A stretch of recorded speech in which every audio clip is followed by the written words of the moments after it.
It's just a really cool component to the Continental Football League. We go to Canadian football rules in the fourth quarter, and you always think football is football. And it is. It's got a little pigskin. You got to get first downs. You got to score touchdowns. But trust me, Greg, it is very different. One of the things, you only get 3 downs to get a first down versus the conventional 4 downs. As a defense, you got to line up about a yard off of the ball. You can't be hugged up to the line of scrimmage, and the play clock is significantly shorter. So just those 3 things. Multiple men in motion. You can have 2 guys. It's almost like arena football. So it's certainly different, and I can tell you, man, this will be the 4th time I've watched this, called this. It's a super fun, very creative addition to what I'm sure is going to be a very long-lasting kind of nuance to this league. The coin toss is being completed. It looks like Tall City has won the coin toss, and they will, let's see if they elect to take it or nope, they're going to defer to the second half.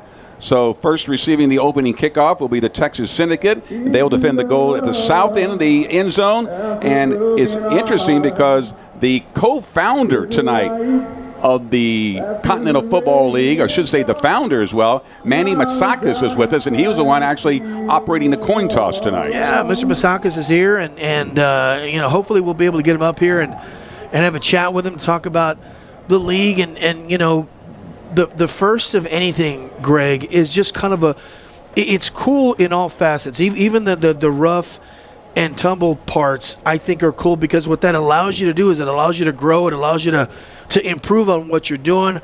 You know as well as I do, man, when you go through life, sometimes, you learn what to do, but sometimes you also learn what not to do. And I think there's a little bit of both of those kind of nuances going on with the Continental Football League this year. And since this is the final game of the regular season, we are having it on July 4, 2026, our nation's 250th birthday. Also, salute goes out to the ownership of both of these teams, including the owner and founder of Tall City, that is John Norman, and for the Texas Syndicate ownership group, owner and CEO Quincy Workman.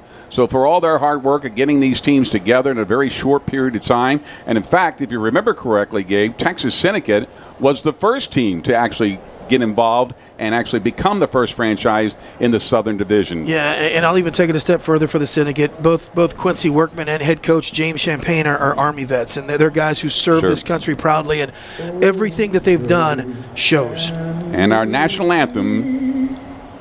By the dawn's early light, what so proudly we hailed at the twilight's last gleaming, whose broad stripes and bright stars through the perilous fight o'er the ramparts we watched were so gallantly gleaming, and the rockets red glare, the bombs bursting in air, gave proof through the night that our flag was still there. Oh, say does that star-spangled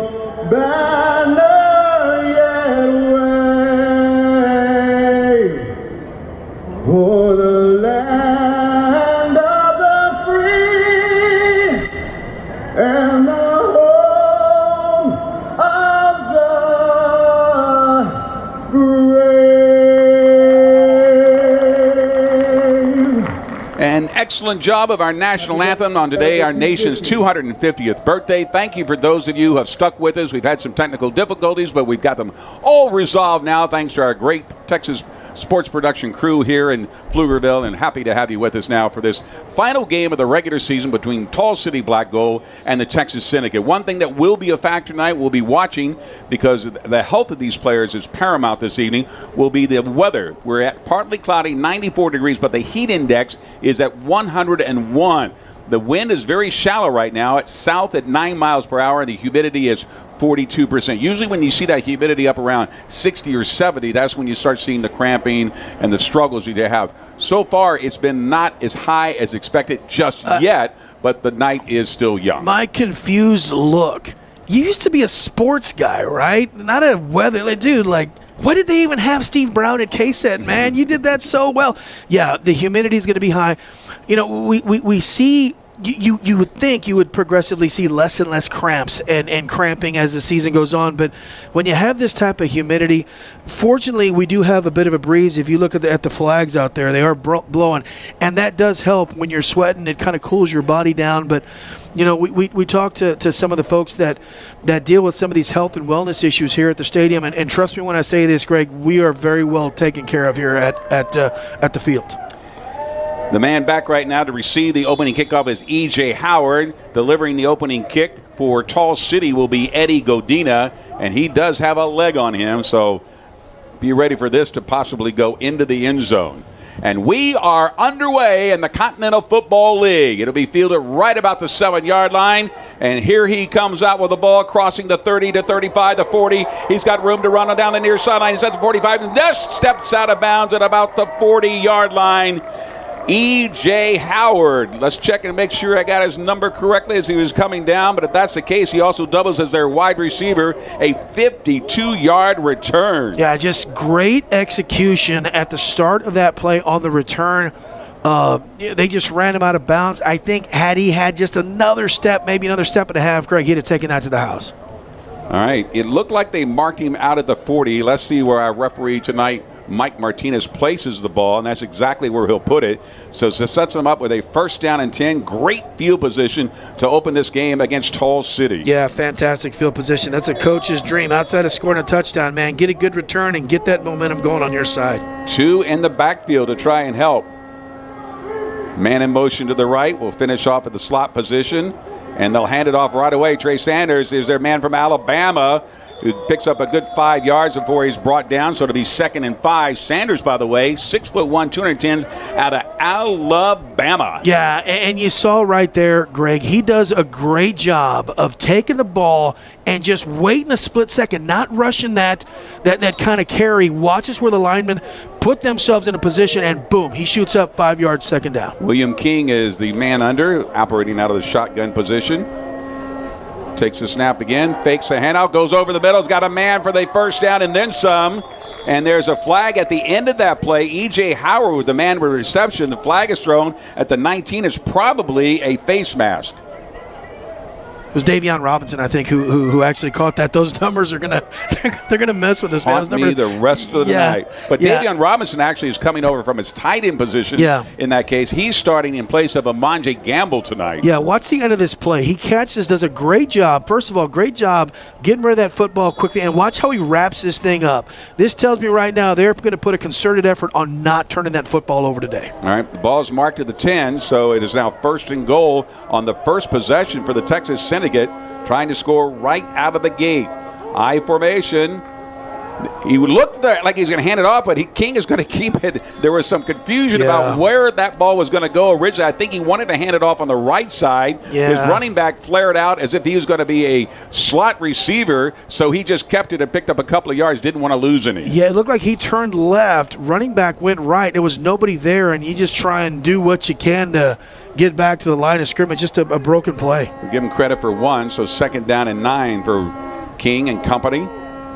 Here's a snap. This time he will give it off, and the first man through gets all the way down to about the 1 yard line as they unpile, and that will be Sanders again. Yeah, a great job. And it's a real subtle kind of nuance to the way he runs the football. He takes the handoff, and he doesn't quite hit that hole at full speed. He waits a split second, waits for something to happen with that offensive line, and then he bursts through. He's done that the last couple of weeks very effectively. Here's the handoff again off the left side, and he fights his way. Does he get into the end zone? And they say, nope, he's short. Short by about a half a yard. Yeah, it looked like his hand went down right before he crossed into the end zone. Watch, again, the end of this play. He just kind of surges through, and his hand hits right there, right before he gets in.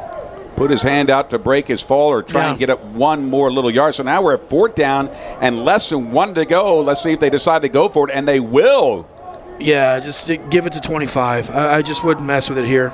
King And he's trapped from behind for a loss. He does not get into the end zone. The great defense sneaking in there, coming from the linebacker position with some help. They're able to stop him, and actually a loss of yardage on the play, and the ball goes over and downs to Tall City with a great defensive effort. That's why I don't coach football right there, and why I call football. Just that's pure effort at the line of scrimmage.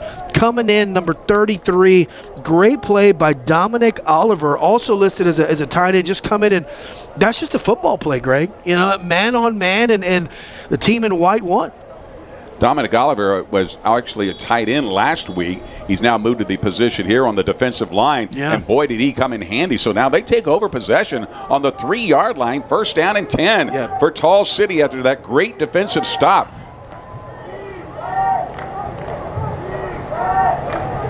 Here comes the snap. Fake the handoff deep in his own end zone. He's going to try and run it out to avoid the safety, and does so. Boy, that was a big chance that time for Trey Goodman. Yeah, he barely got out of there. Pius NJ got there and kind of spun him out of the end zone. I think he got hit behind the goal line, and then he just kind of wills his way past back to the 1-yard line. He loses a couple yards. Good play by NJ. Yeah, this is now going to be 2nd and 13 because he was trapped in his own end zone for a bunch, and then Jenga was able to come in there and make that stop off his defense at the end position.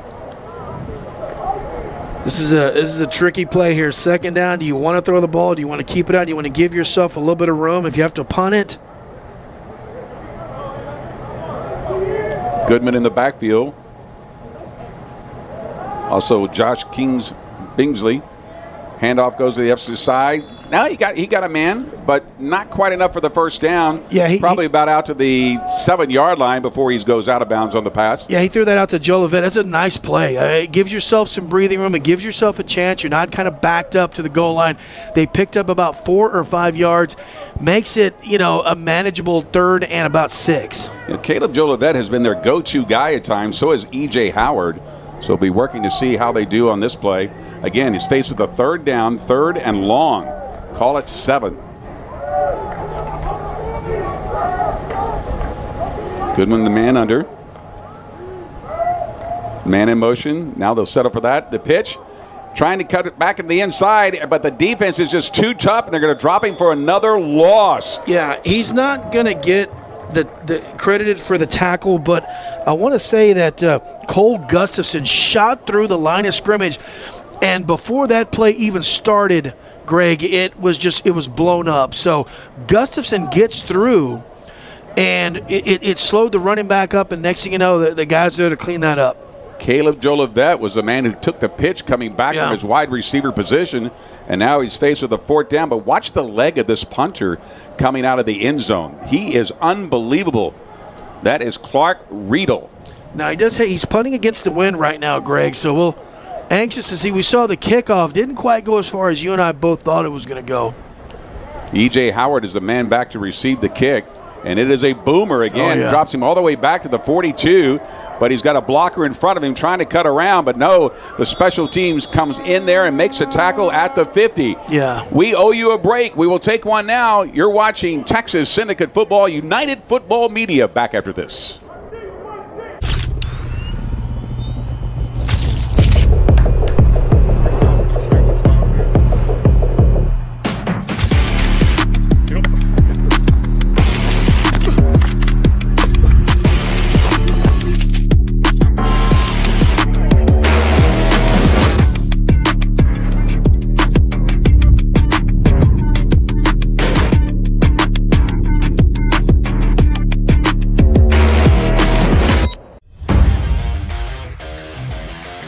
When elite athletes want to level up, they train at SKP.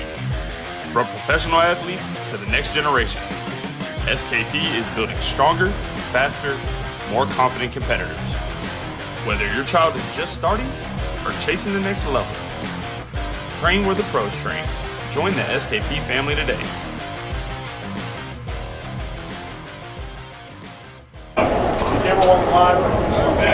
Welcome back to the field in Pflugerville. No score on the board. It's been an all-defensive effort here so far with 11:30 to play here in the first quarter of action in the Continental Football League between the Texas Syndicate and Tall City Black Gold. Very impressive with what we've seen from both defenses so far. Yeah, I'm gonna just kind of take that back just a little bit. We've still got our guy on the field, but that's okay. We need to get him off the field, our timeout guy. The Syndicate's offense did a great job. You had this opening kickoff that takes it all the way down to the 40-yard line. They get the ball down to the 1-yard line, and that, Greg, is one play can make a difference in a game, and it could change the complexity of how good or bad a defense. That one play, and specifically a play by Dominic Oliver, has kept this game scoreless. That should have been a touchdown there for the Syndicate there. All right, they were able to get it back to the 50-yard line, so that's where the Texas Syndicate will have their second possession. Remember, they got all the way down to the 1-yard line and could not get the ball in on their last possession. Let's see what happens this time around. Slot left, wide out to the left and right, handoff this time again, and dragged down from behind after picking up a couple of yards is the new kid on the block, Gabe Nelson. Yeah, Nelson's a guy who played for the Texas Herd last week. I watching him, Greg, the kid is lightning quick. The Syndicate, they like to mix things up pretty much 50-50 on the ground, though. Great job defensively by the Tall City Black Gold specifically. That was Justin Whiteside who came from behind and grabbed and pulled down a really quick quick running back. All right, 2nd down and 8. Got a slight right it again. Now King will go back to pass the ball. He's got a man downfield. They're fighting for it, but the pass is long and untouchable, and there is a flag. There was a lot of hand fighting on the way down at about the 23-yard line. Yeah, that's going to be an easy pass interference or defensive hold, depending on when the contact was made, but that's a clear penalty. It did look like it was overthrown a bit, Greg, but the receiver never had a chance to get to it. So that tells me it might be a defensive hold instead of a pass interference. That is the preliminary indication from our referee tonight, Mike Martinez, consulting that with our headlines. Oh, they're calling it pass interference. Darryl Walker. So now they'll call it pass interference, automatic first down for the Texas Syndicate. Yeah, and they're going to spot it where they threw the penalty down about the 22, 23-yard line. So that's a big penalty for the against the Tall City Black Gold. What is Black Gold? What the Beverly Hillbillies That's found. it, Texas T. So you had to move it, Beverly. Yeah, that's right. You had no choice. Yeah, I tried that in my backyard. All I did was snag a sewer piper, and my dad punished me I got grounded for a year. It's like, Dad, Black Gold. He's like, that is not Black Gold, son. 1st and 10 from the 23. 2 in the backfield, slot right. A handoff goes immediately to Nelson again. Nelson dragged down from behind, gets back to maybe the original line of scrimmage, if not a gain of 1. Yeah, that defensive front, much different. Sans the goal line stance, if you will, but much different. They're being a little more aggressive there at the front. But one thing I will say, if they over-pursue a guy like Gabe Nelson, he's so fast. I think they said he ran a 4.4 140. He is going to be gone. Look for some big plays for Gabe Nelson. He gave him no gain in the praise, so 2nd down and 10. Handoff again goes to Nelson, goes right into the teeth of that defense, and again going hardly anywhere in the process. Yeah, that big number 38 for the Tall City Black Gold. I'm trying to find his name on here. Maybe I didn't see Scott it. Walker. Yeah, it's Scott Walker. Yeah, Scott Walker goes in and just makes a great stop there at the line of scrimmage. And again, outside of the play at goal line, the defense was looking a little suspect, but from that defensive stance, goal line play, Greg, they played very well. Loaded up on the right side of the line on 3rd down and 8. He's got a man open, and he's close to the first down. And the ball pops out, but they say he was down by contact before the ball came loose. Oh, Greg Simmons, I think they blew that a little too quick, or they may call that an incompletion. Watch this. Catches it. They're marking it at the 15. Yeah, the ball is loose. The ball is loose before it comes out. That was tough. Close call. I mean, his forward progress had stopped, but he's still trying to fight for yards. The ball pops loose. That's a 50-50 play there from an official standpoint. I think it's a fumble, but that's why I'm up here talking about sewer pipe busting. But get this. It's still 4th down, so they're going to have to go for field goal. Jaron Ibrahimi is the man who's going to try and kick it. It's a 22 plus 10, 32-yard attempt, and they say it is no good. He pulled it. Yeah. So the score remains 0-0 for both the Texas Syndicate and Tall City Black Gold. We'll have more Texas Syndicate football on United Football Media right after this. At Paintegrity, we put integrity into paint by providing trustworthy painting services to the community. With over 20 years of experience, we've built a reputation for exceptional quality and detail over the years, and it's one we're proud to keep. From interior to exterior, trim to ceiling, and cabinet painting, our job isn't done until we've exceeded your expectations. We are a husband and wife team locally owned in Texas who have a passion to provide a great product and experience for our customers. Our mission at Paintegrity: building lasting relationships through a positive experience. Paintegrity. We put integrity into paint. A woman in Austin was depositing a cashier's check at the bank, but she deposited it right into a storm drain. The Frost Bank. Welcome back. Live action. Goodman back to pass, and he hands the ball right off the middle. Maybe pick up of 2 or 3 before he's brought down out of the backfield. Looks like Jalen Samuel, it is, who gets off the pile. You know, Greg, it's 0-0 right now. 2 times the Syndicate had football in Tall City territory. That time a missed field goal by Embriani. They had the football at the 1-yard line. They got to take advantage of these scoring opportunities as this game goes on.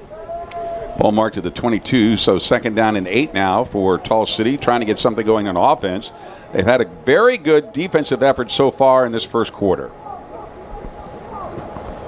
Looking to pass this time. Goodman will step into the pocket, has a man downfield, and it is picked off by the Texas Syndicate, who made a great, and he's still on his feet in the process, trying to fight his way down. That is Trevante Gilmore, who picks the pass off from his free safety position. Yeah, it looked like Goodman was just kind of rushed and flushed up into the pocket, throws the ball. I think he threw it off of one leg, and it allowed the defender to kind of step in front.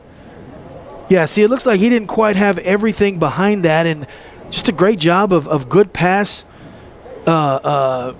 defense and stepping up and making a good play. I like when the wide receiver becomes a defender on that play and is having to just chase him down to prevent a big return. Yeah, so for the 3rd straight possession, the Syndicate are going to have the football in great will, unless there's a penalty. I think was there a penalty on the play? They're discussing something. Yeah, they're moving the chains backwards. It's a pretty good indication that they're going to move that football as well. So again, Mike Martinez discussing it with Darrell Walker, his head linesman. We got to meet Mr. Walker before the game. Nice guy. Very nice. A lot of these officials operating from the San Antonio Officials Association of TASO. So they mark it off all the way back inside the 30 down to the 28-yard line. Yeah.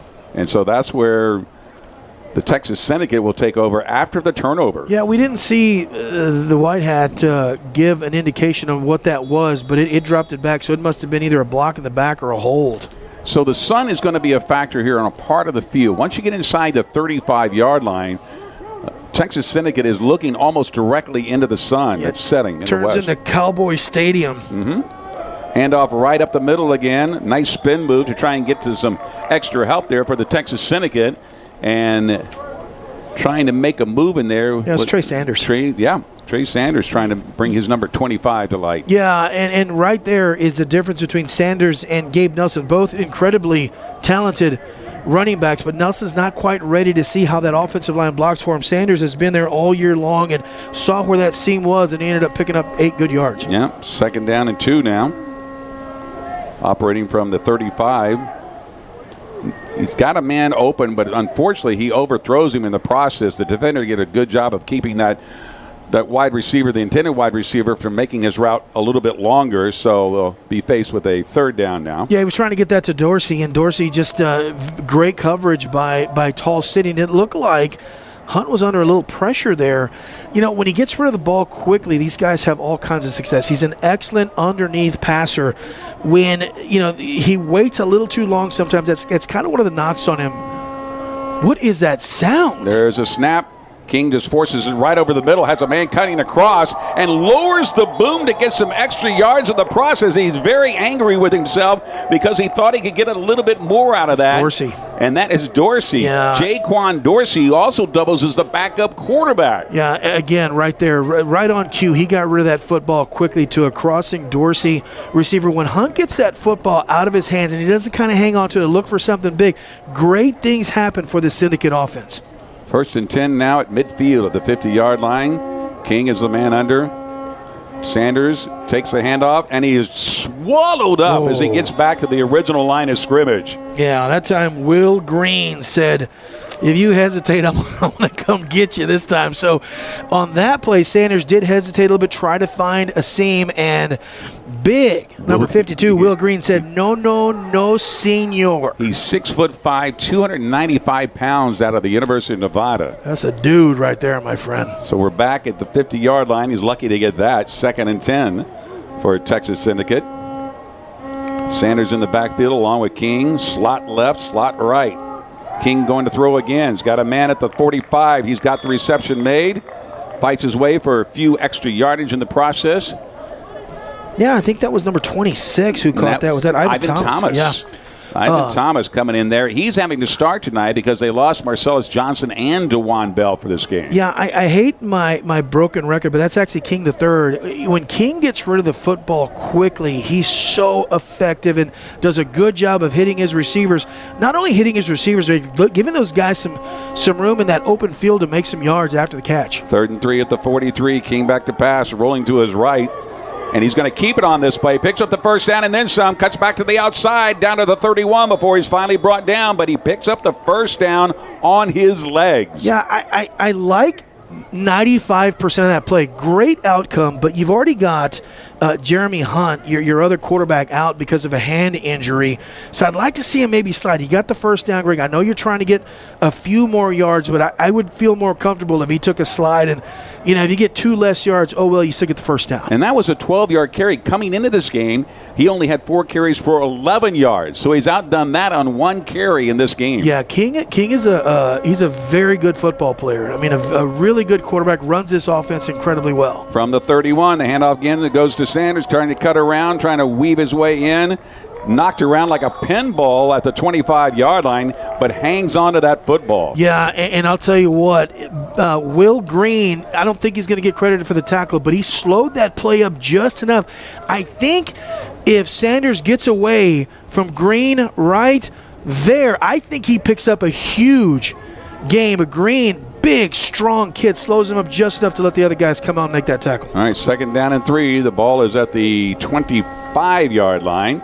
Trying to get the handoff, but before they could even get the handoff, the actual defender was there, but as the running back was getting the ball, and I could see a point of frustration on that. Scott Walker just blew that play up, I think, before it even got started. That was a heck of a defensive play. Again, you got these weight room kind of plays. That right there, Greg, was a weight room play for Scott Walker. Yeah, look at the loss on the bounce. So they're all the way back down to the 29-yard line. So it'll be a 3rd and 8 call now. And again, looking right into that sun, it's going to bother King as a signal caller. There's a snap, little high, hauls it down, looking to run with the ball, but instead he finds a receiver downfield. It's caught for the first down and then some. So they avoid the change over. And coming up with it is number 13, E.J. Howard. E.J. Howard. Yeah, that was a good play by William King III. He kind of hesitated.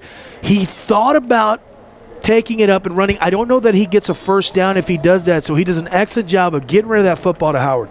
We are still scoreless, but that could change in a matter of seconds. Into the first quarter, 0-0. Texas Syndicate and Tall City back with more football on United Football Media after this.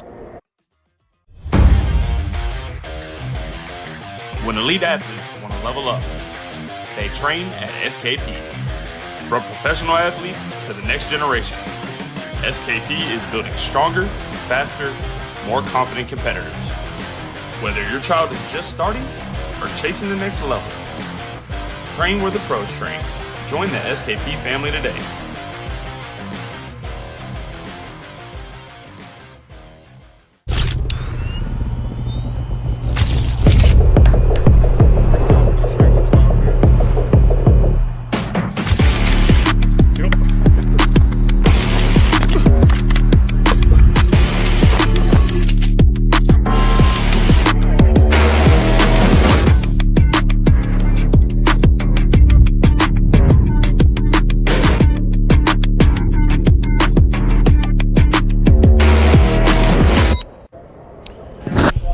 And welcome back. Need catering for your next corporate event, team, banquet, wedding, or private party? Check out Tater Q Catering.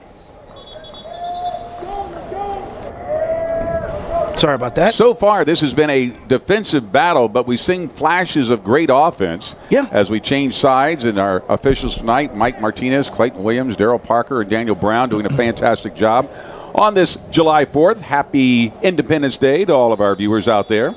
The wind, by the way, has picked up a bit. We started out at about 9 miles an hour, and now it's kind of settled in at about 15 miles an hour.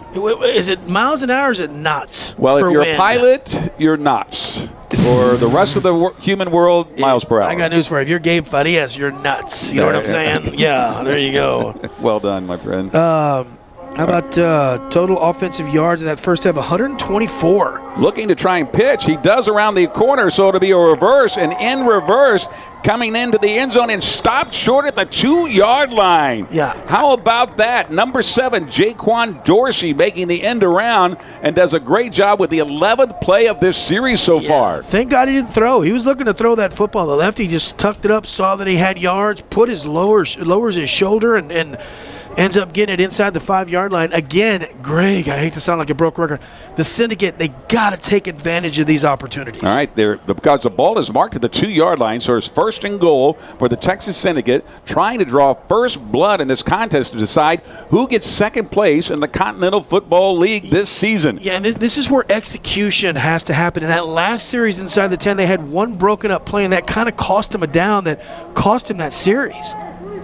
Now they have 4 downs to see if they get into the end zone. Here's King back to pass again. Quick toss into the end zone. Timing pattern. No, it is intercepted. It is intercepted. It is a touchback that time. Tall City's defense stands tall again. Yeah, Brandon Guzman with a heck of a defensive play. Throws it. Loses his hat in the process. Just a good job of coverage. He stepped right in front of Howard, I believe. And yep, it's Howard. Another blown opportunity inside the 5-yard line, Greg, to get points. But that's one King has to pull back. He's got to see that the man is covered, single coverage over there, and he's covered very well. You pull back, you either run with the ball or you throw it as an incomplete or out of the end zone. That's one you have to eat. Yeah, it almost looked like he had E.J. Howard in his sights, nobody else. That was a design play to go to him. And hats off to Brandon Guzman. Just great defense, better defense and offense. Thanks to Mark Kusenberger, our statistician tonight. That means the Syndicate are now 0-3 in the red zone to start this game, and we just started the second quarter. Yeah, this is kind of like heading towards one of those games where you and I talk about blown opportunities. Remember what happened in the first quarter in the first series of the second quarter, Greg? I hope that doesn't come to fruition, but right now, if you're the Syndicate, man, you get the football. You have dominated this football game offensively. They've had over 130, 40 yards compared to what Tall City's had, but they got 0 points to show for it. All right, as Tall City comes to the line, Goodman will go man under this time. Coming out of it, hands the ball off quickly, but the defense for Texas Syndicate will drop him for a loss. Yeah, all season long, Greg, the Syndicate's defense has been a step or two ahead of the offense. And, I mean, look at this. This is what their 5th game of the season. That's always kind of in a conventional 12, 13, 14, 15, 16 game schedule, you kind of see that disparity lessen. It's lessened, but the offense is still a little bit behind what the defense for the Syndicate brings right there. Great play at the line of scrimmage, 1 yard loss. Yep. So it'd be 2nd and 11. Jalen Samuel was the ball carrier. Now they have 2 in the backfield, including Samuel. And wait a minute, there's a timeout on the field. Let's see who's calling the timeout. Yeah, it's a timeout against Tall City calls a timeout. Tall City will take the timeout. And we will take a break. You're watching Texas Syndicate Football on United Football Media. At Paintegrity, we put integrity into paint by providing trustworthy painting services to the community. With over 20 years of experience, we've built a reputation for exceptional quality and detail over the years, and it's one we're proud to keep. From interior to exterior, trim to ceiling, and cabinet painting, our job isn't done until we've exceeded your expectations. We are a husband and wife team locally owned in Texas who have a passion to provide a great product and experience for our customers. Our mission at Paintegrity: building lasting relationships through a positive experience. Paintegrity: We put integrity into paint.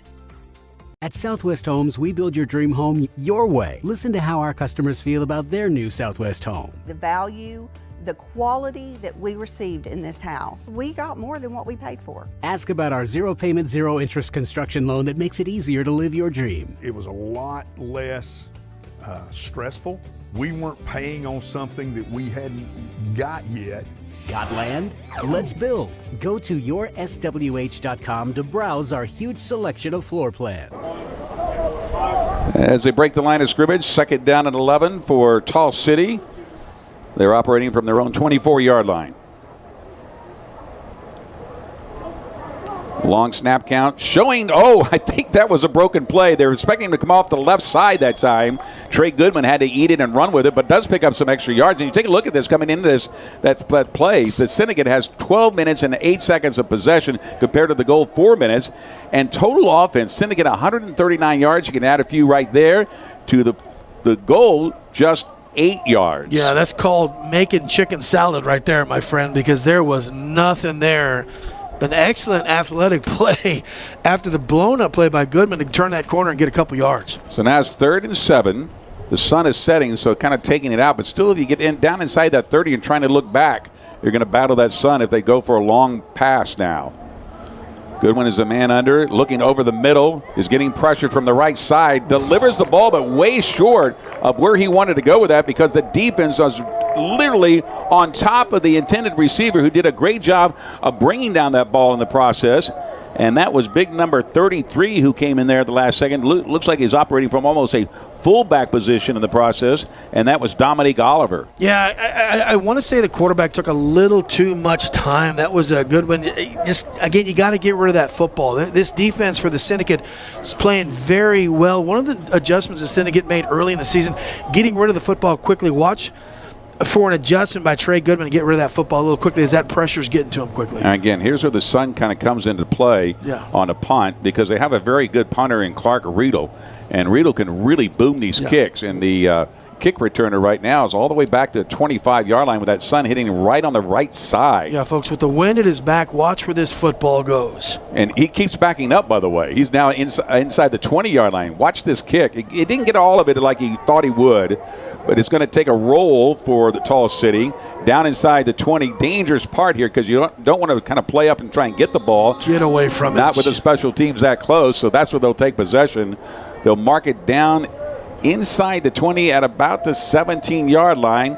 And again, defense holds one more time. Yeah, 55-yard punt. It wasn't the best punt. We thought he was going to launch into one, but because it was short, because the receiver was so far back, takes a nice end-over-end bounce and turns into a 55-yard punt. Greg, the Syndicate, they've got to take advantage of these opportunities offensively. Move the football. But I don't care if you get it down to the 1-yard line, which they have one time, down to the 2-yard line a second time. You got to get points or it means nothing. Is that a Vuvuzuela? Is that what we're hearing? I've never heard him that loud, though. Yeah. It's almost like a car horn in the stands. Otis. Handoff goes and pick up a couple of yards, maybe try to get back to the line of scrimmage in the process. It's going to be a fight to get it back to the – it looks like they'll mark it. Let's see where he puts it down. They're discussing it now. It's going to be about the 18-yard line when they finally decide to lay it down. So now it's second down and still about 10 to go. When did the Vuvuzuela come to prominence, Greg? Wasn't it World Cup? Yes. Like 1990 I don't know what year. Something? It was South Africa. That's all I know. All right, we have movement. Looked like it might have been on the line. The head linesman, Darryl Parker, was the first to throw the flag. Yeah. Yeah, they're going to back this thing up, I believe. Should be 5 yards. Yep. They'll back it back to the 13-yard line. You know, again, on paper, Greg, you asked me, do you think this is going to be a close game? On paper, it looks like the Syndicate slightly better to moderately better than the Texas Gold, but that 0-0 score ain't the case. Quick pass, it's intercepted, picked off and dropped. Yeah. He had it in his belly. He was turning, he had nothing but green in front of him, maybe one defender in the process, but just got his hands on it, got it in his gut. That's Gabriel Adewusi, who had it and dropped it, unfortunately. Oh, he's going to be thinking about that one. That was, he had a blocker in front of him. That very well could have been the first points of this football game right now. That was so close. I thought for a second he was going all the way back with it. And maybe he thought so too. You know, these guys are defensive backs for a reason. You kind of take your eye off the football. You see the pylon and you drop it sometimes. 3rd and 15. King is not a lot of pressure. He'll be sacked. First sack of the ball game goes to Tall City, black goal. King had nowhere to go. He was being swarmed from both sides of the ball. Yeah, praise Amawule, man. There's my buddy right there. I love that name. Just got there and just, again, defensive lines win into a lot of these battles. You know, there's not a whole lot of analysis to it. It's hat on hat, man on man, and you know, praise God, he got there quick, man. That was good. Yeah, it's going to be 4th and 20 now. No question what's going to happen. Although the punter is the last guy to notice. Yeah. I noticed he's the last guy to get in, so he's going to have to rush this kick. Otherwise, they're going to face a delay of game. Yeah, and he's going to be putting this straight into the wind right now. So expect Tall City to get pretty good field position out of this punt.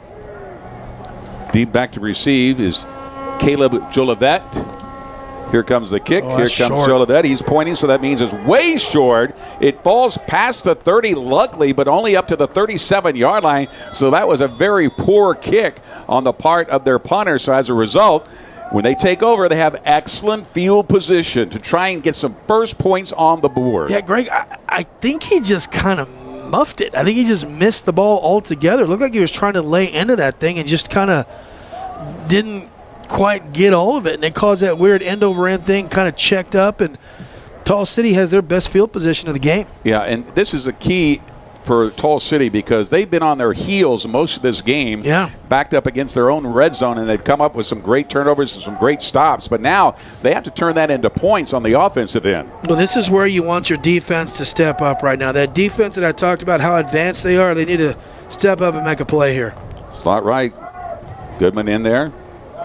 Makes the handoff, pulls it back out, pitches out, so that is a fumble, but it goes out of bounds, luckily, because that ball was behind the intended target, so that was a live ball at the time. Yeah, they tried to run a little option right. They faked the handoff to their big fullback, Jalen Samuel. Tried a little pitch, and to no avail. Now, the ball should be marked at where it went out of bounds. And I guess that's what they're discussing is where exactly did the ball go about. But wait a minute, it must have been a penalty. Yeah. Because now they move the ball back up. I'm so confused. I can't believe that. Should have been where the ball went out of bounds is where the ball should be marked. That was because he threw it behind his intended target. Yeah, he was trying to pitch that option style. That ball should be marked at where it went out of bounds. I would say almost the 47-yard line. Let's see where they put it finally. It should be marked back at the – I saw it go out of bounds at about 46 or 47-yard line. Well, they're saying 45. All right, they'll settle on 45. It's better than the original. Yeah. Because they originally were going to put it back at the original line of scrimmage as an incomplete pass. That was not the case. That was clearly a lateral. A lot of times we're hard on these refs, Greg. That's a good job by this refereeing crew saying, okay, let's stop it. We made a mistake. Let's put the football where it belongs. So it'll be 2nd and 17. To pick up the first down, and the line to gain will be all the way down to the 28-yard line. Back to pass is Gooden. He's got pressure from behind him. And looking to see if there are any flags on that because there was some contact made. He did overthrow his intended receiver, but he did throw into double coverage, but no flag, so incomplete pass. Yeah, I think that's a good no call. Good defensive play by the Texas Syndicate. And, you know, Greg, I've talked about how good they've played defensively all season long at times, and right now you need your defense to step up. The first time that Tall City's had the ball in your own territory, and at least right now, Greg, 3rd and 16, 17 right now, they're doing a good job. No first downs yet for this Tall City offense. Yeah. Who, by the way, are 0-2 on 3rd downs, and here we are, 3rd and 17. Here goes Goodman. He's going to have to pass the ball. He's got a man over the middle, but he's not far enough for a first down, not even close. Didn't even get back to the original line of scrimmage, which was the 37-yard line. So here you're on 4th down. Now comes into play, how good is your kicker? I don't know. I mean, you may try it from here. If you miss it, though, you're giving the Texas Syndicate some really good field position. They're going to try and kick a field goal. They are going to go for it. Eddie Godina is in the game. Yeah. And Godina is going to mark the ball at the 49, so this will be a 59-yard attempt. Yes. 59-yard attempt by Eddie Godina out of Northwestern State, 5'11", 180 pounds. Making a short step off as well. Yeah, the wind's at his back, so he's going to try and lay into this. The key is to keep it low, drive that thing through, and see if... Kick is up. Does it have the leg? And it is going to be just short. Probably by about 2 yards. Did not reach the crossbar, so the ball will go down and over the 49-yard line. Yeah, and although you got a guy, you got all the intangibles to make that. You got a big-legged kicker. You got the football. You got the wind at your back, Greg. Not quite sure this early I'd do something like that. You may do something like that maybe later in the game, but what you've done is given the Texas Syndicate some life. You finally got them pinned back into their own territory because of that missed field goal, because of where they're spotting the ball. They got it at the 40-yard line. Great field position to start this drive. So the ball is marked at the 41-yard line. Yeah. That's where the Texas Syndicate will take over with William King, the man under. He's done a fantastic job coming in this game, 15-24 for 223 yards and no interceptions coming into this game. And they say it's incomplete, hit the ground first, so they'll have to do it over again on 2nd down and 10. Yeah, he was trying to sneak that ball in to number 26, Ivan Thomas. But if you watch when he threw that football, he cocked it, and then he stopped for a split second, and then he threw it. He wasn't able to get everything behind that throw. Watch this, just for a second, he just kind of hitched, if you will, and wasn't able to get that ball and get much weight behind that pass. All right, let's see what Texas Syndicate is able to do with this. Again, 2nd and 10. They'll go with a handoff one more time to keep it on the ground. But really, this defensive line has dominated the offensive line so far for the Texas Syndicate, because look who is stepping in there one more time to kind of make his presence known. Scotty Walker, man, just making a great play. And I'll take it a step further. Ever since that goal line stance in that first quarter, they marched the football down the field, doing great at the line of scrimmage. From that point, Greg, on that 4th down and goal from the 1, that defensive line has been sensational. 3rd down and 10 from the 41. Now he'll go to the air for sure. He's got some problems on pressure as he's rolling out to his right. He's going to keep it himself. Finally go out of bounds at the 45-yard line, but way short of the 1st down. Yeah, they're going to have to pump this football, get this thing out of that territory, try and pin Tall City back as much as you can. Of course, they're punting into this when they already had a muffed punt on that last punt attempt. So get into this, put Tall City back against their heels, and just continue with that pursuit defense if you're the Texas Syndicate. All right, let's see if they actually – I'm trying to see if they're going to punt the ball or not. They got a guy back. They have to bring him in. There he is. Yeah, 100%. Always the last guy in. 100%. Two things. 100% they got to punt the football. Number 2, that's the second time he's the last guy on the field. Owen Munster is the guy in the game to punt the ball. He actually has a pretty good leg as well. And back deep to receive, of course. Number 3 is Caleb Jolivet. He steps up and like he's going to touch it. He has to get it because it looked like it grazed him. He had no choice but to fall on the ball at the last second. That's when it gets dangerous. And he's saying right there that he didn't have a chance to catch the ball. Yeah, 2 things. The ball didn't graze him. Like, it went into him. It went into him. And I think he has an argument on the pass interference, but I think we got to take a break, Greg. All right, that said, you're watching Texas Syndicate football. No score right now from Pflugerville on United Football Media. A woman in Austin was depositing a cashier's check at the bank, but she deposited it right into a storm drain. The frost banker found another way in. Time out! So he went into the hole, like a cave diver. A real spelunker of the streets. What about the check? It's money in the bank. Ka-ching! Ka-chang.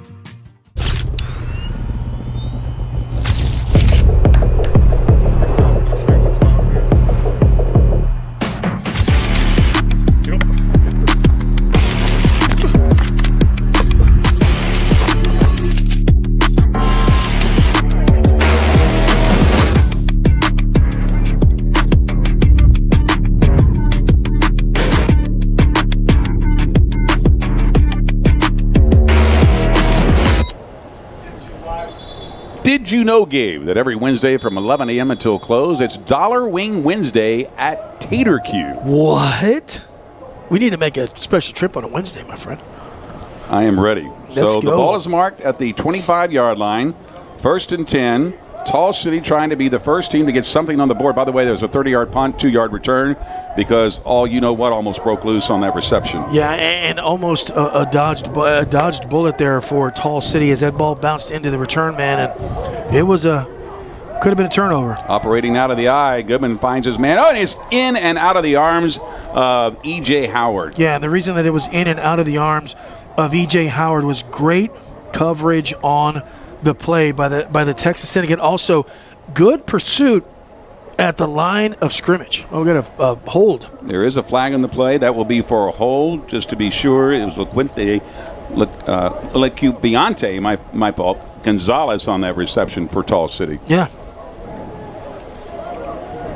So they'll march it back, put it down at the 15-yard line. Yep. After the hold, 10-yard mark off, and we're underway again. And that's been the problem with this game. No one can get any momentum on offense so far. I mean, the Syndicates had momentum on offense. They just can't punch it in 3 times in the red zone, 0 points out of it. From the 15, so it's the 1st down and 20. Slot left, wideouts to both the right side and left side. Goodman has a man he's looking at, but he instead hands the ball off, and the defense swarms and just breaks him down. That is big number 21 who's running the ball that time for Tall City. Yeah, and it looked like Jacob Berry was in the right place at the right time. The tailback was kind of stopped at the line of scrimmage. He spins out, tries to gain his momentum and pick up some yards, but because he did that, he's going to end up losing a couple of yards there in the backfield. Berry was there to make a great tackle. Garrison Johnson was the man, switched to number 21. Bigger fellow, more of a fullback than a running back. So that's all the way back to the 11-yard line now. So 2nd and 22. Goodman again. Showing pass, but runs right in the defender and is swallowed up for the sack. Yeah, that was a great play by Pius. Coming off of the edge, he spun out of a block and just goes right into the quarterback. That's just a great defensive play. And Greg, this is what I was talking about. Get a decent punt and then let your defense go to work. They're going to work right now. So they're backed up now to the 9-yard line. Goodness. Yeah, it's like -3 in total offense so far for Tall City. Now -5. Yeah, it's with third. The update. It's 3rd down and I don't know, Southwestern University. I thought you were going to say Southwest Flight. No. For a first down. Isn't that that's in Georgia? That's an appropriate geographical reference, right? Georgetown. That's a good one. Okay, there we go. All right, maybe not that far. I thought you were going to say round trip. Yeah. Here we go. 3rd down. Trying to get something going here before the end of the first half. Goodman again has got pressure, but he steps up to the pocket. The guys are going to keep with it, and there's a flag thrown inside the interior of the line that usually means a hold. So we'll see what happens as he was trying to break free, or in this particular case, see if they march it back even more. Because now, if you're, of course, the Texas Syndicate, you decline the penalty. Decline it, make them punt, and I got news for you. There was more than one hold on that play. There were holds, right? Holding on holes. Oh yeah, there you go. A couple of holds on that one, but they're gonna decline this and they're gonna make them punt it.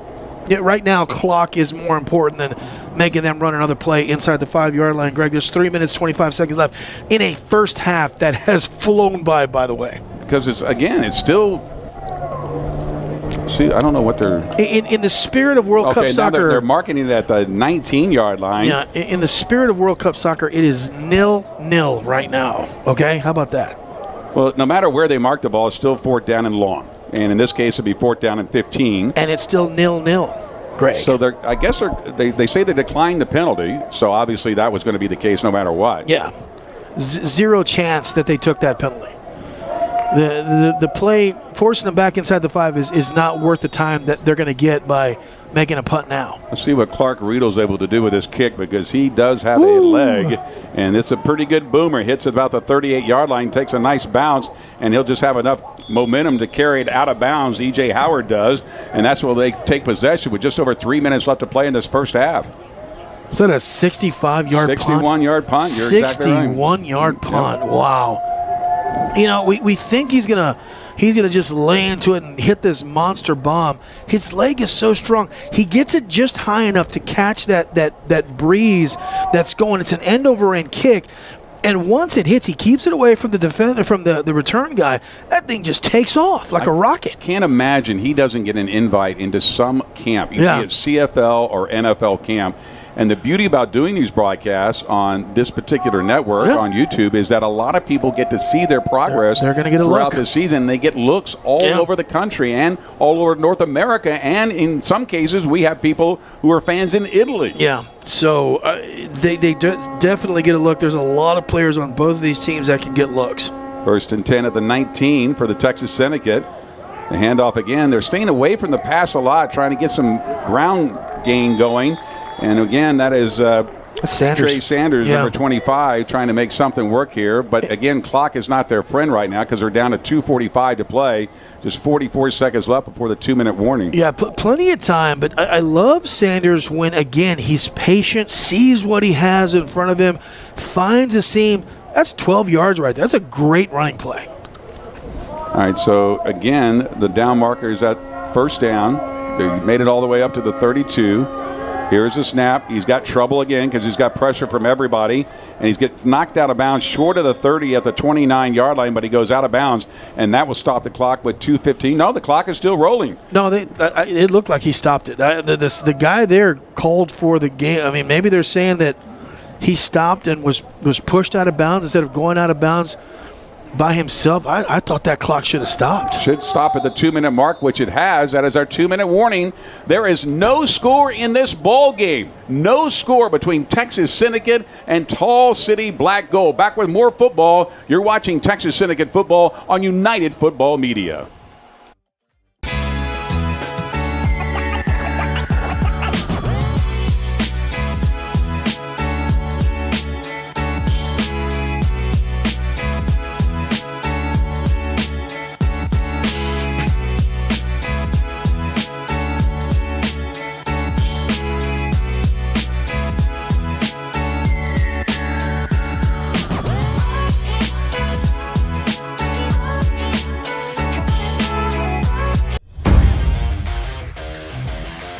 When elite athletes want to level up, they train at SKP.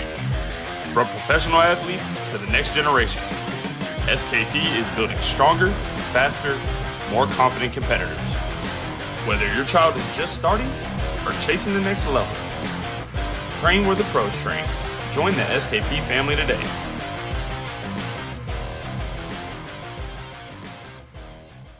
At Texas Sports Productions, we feel every family should be able to watch their kids play free of charge. That's why we stream high school football, volleyball, basketball, baseball, softball, and soccer all across Texas, so no family member or friend ever has to miss a game. Keeping high school sports free requires... And welcome back. You just joined us. The pass was complete, but it fell short of what they intended to do. They wanted to get back to the original line of scrimmage, but they're going to be hard-pressed to do that. There was 2nd down and 13 at the time, and there is a flag on the field. Yeah. So we'll see what happens here. Did they mark it against Texas Syndicate, or does it go against Tall City for a first down? It looks like the Syndicate are moving backwards, so that's probably a pretty good sign this ball is coming backwards as well. That's just been the biggest problem in this first half. Nobody can get any motivation, any type of Greg, I'm on offense. I'm going to tell you right now, the Syndicate, they moved the football. They moved the football in the first quarter, part of the second quarter. Timely stops, big time stops, an interception in the end zone, a stop on 4th down and goal at the 1. That right there is 14 points, Greg, that aren't on the board. All the way back to the 24-yard line for the Texas Syndicate. And now they're trying to run it, and it's going to swallow up for another sack. Yeah. Once again, that defensive line, led by Praise Amawali, was able to really lead that charge in there and dropping for another loss in the 2nd sack of the ball game. Yeah, Will Green's another guy that was there. This defensive line right now, they're winning the battle. That's all there is to it. They're winning the battle. They weren't winning the battle early in this game. They're winning it now. All the way back to the 16-yard line now. Yeah, and is it 4th down? It is 4th down. Yeah, they're going to have to punt this football, which let as much time. I'm surprised that Tall City's not calling a timeout to save some clock right now. Because now you'd have great field position because you're putting into the wind, even though the wind has died down a little bit, probably about 9 miles an hour now. But it's still a factor. You're going into it. So I think now, did we finally get a timeout right now? I'm not sure. They've stopped it at 1:06. There's discussion with the headlinesman. Yeah, I want to say that Tall City called a timeout. Interesting enough, they pick up the football and take it off the field. How unusual. I don't think I've ever seen that before, that the center actually picked the football up off the field and walked off of it. Interesting. I've never seen that before. It could belong to him, Greg. I swear to you, I've never seen a player pick up the football and take it off the field with him after they marked it in play. They're invoking the finders keepers rule here. Okay, well maybe, all right, I'll give him some credit because there is another football now down on the field, so maybe that was just a football they needed to get off the field. All right, I'll give him credit for that. Finders is spelled with a P in front of it, just so you know. It's finders. Well, and normally the player doesn't pick it up. Normally the official laterals it out to the sideline and the ball boy is in charge of it, but in this case, I guess why have the extra go-between. Yeah. So it's going to be 4th down right now. They're going to have to punt this football, and this defense is going to have to step up again. Well, there's some indications that, finally, I guess they're changing into the special teams aspect of it because it took them a while again to get the punter on the field. Yeah. I mean, that time it was a whole punt team. It took forever to get on the field. Owen Meister will be punting the ball. Yeah. And there's just 1:06 left in the first half. Deep back to receive the kick, as always,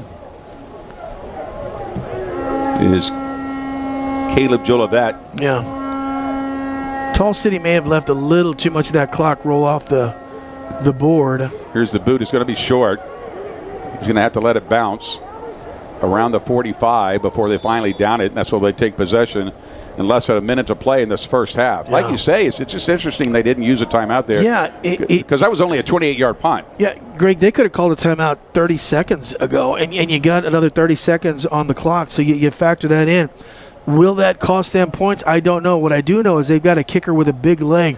You get it down to the 30-yard line, and even though the Syndicate have outgained Tall City and every set offensively, they can go into the halftime locker room with a lead. They've outgained them in time of possession. They've outgained them in yardage. It's been the defensive battle that Tall City has won here so far.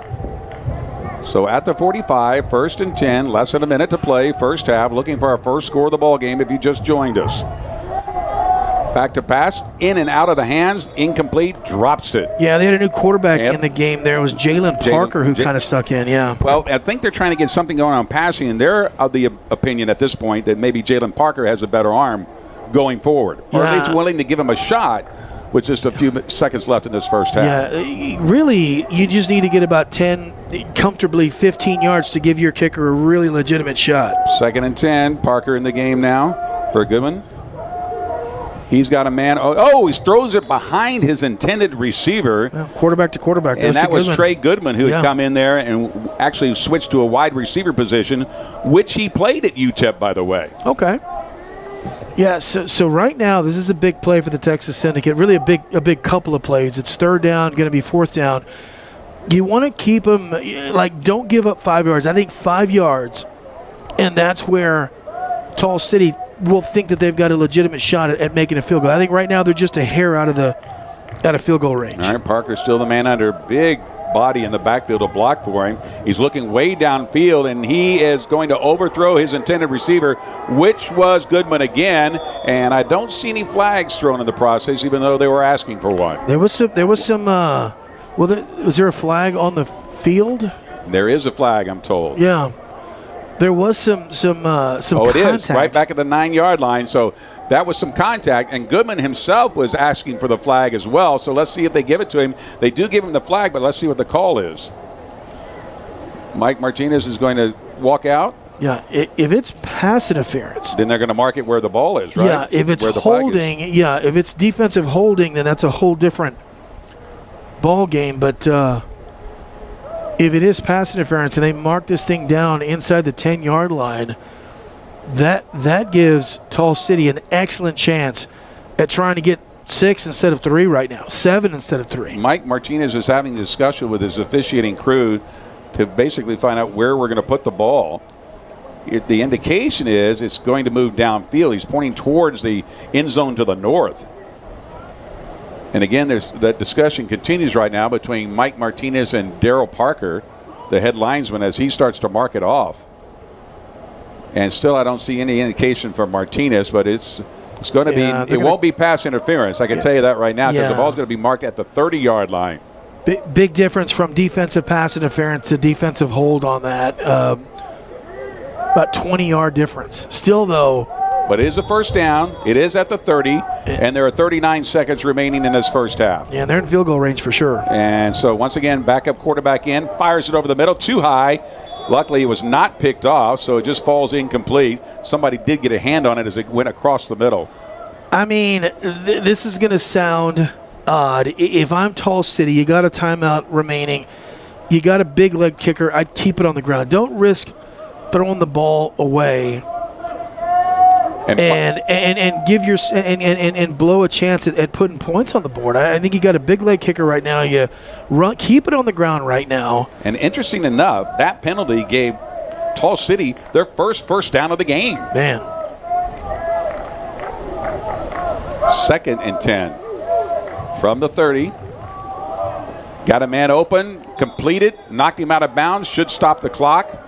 That was Jalen Parker with the completion. Yeah, how about their second first down of the game, and not in consecutive plays, but Rodney, that was Joe Boykin. Yep. On the reception, definitely in field goal range. You got 31 seconds remaining. I believe you have 2 timeouts left. Greg, you got a chance to get this thing in the end zone. You're now in the red zone for the first time tonight as well for Tall City. Under pressure, he avoids one tackle, but now he's in serious trouble, and the sack comes for the Texas Syndicate against Jalen Parker. That is a disastrous play for the Tall City Black Gold. Get rid of that football. Do not take a big loss. Your guy is in decent field goal position. Now the ball is spotted at the 42, or excuse me, the 37, 47, 48, 49, 50, 51, 52, 50. A loss of 17 yards on the play. Makes it a 54-yard field goal attempt from this spot. Man, that's just a disastrous play for Tall City. Yeah, now it's 2nd and 27, and you've got less than 22 seconds on the board. Yeah, and Greg, although you got a big-legged kicker, why give it why even risk that? That's why I know that they got that little out pattern, got a first down. I keep it on the ground. Keep it so the guy's kicking a 35, 40-yard field goal instead of now what would be around a 54 or 53-yard field goal attempt. Well, you have to save your timeout to get your special teams onto the field. Yeah. So you have one left, right? So now the opportunity is for you to try and get something out on either side. Try and get them out of bounds quickly, and then if you have time for another play, pocket that timeout to get your field goal kicking team on the field. Well, it says they have 3 timeouts left. No. But I know that they've called one inside their own 10-yard line. So they may have 2, they may have 1, but I agree with you. If you have 1 timeout left, keep that in your pocket. You got to save the time. 22 seconds remaining. It is 2nd down and forever now. Boy. They have it at the 37-yard line. Excuse me, 3rd down and forever. 3rd down, and should be 27 yards. 3rd and 27. See what they do. They're going to keep Parker in the game at quarterback. He's looking to throw all the way. He does have a man. He's got it at the 31-yard line. He gets popped right immediately, way short of any first down. The clock is ticking down to 10 seconds now. They're bringing on, I'm assuming, the field goal kicking team, not using a timeout. It's down to 6. It's down to 4. They're going to have to put it up. It's going to be a 39, now 49-yard attempt. The kick is up, and it is good at the clock. At 0:00 on the clock. Wow. The field goal is good, and the first blood is drawn by, you got it, the visiting Tall City Black Gold, 3-0 as we go to half.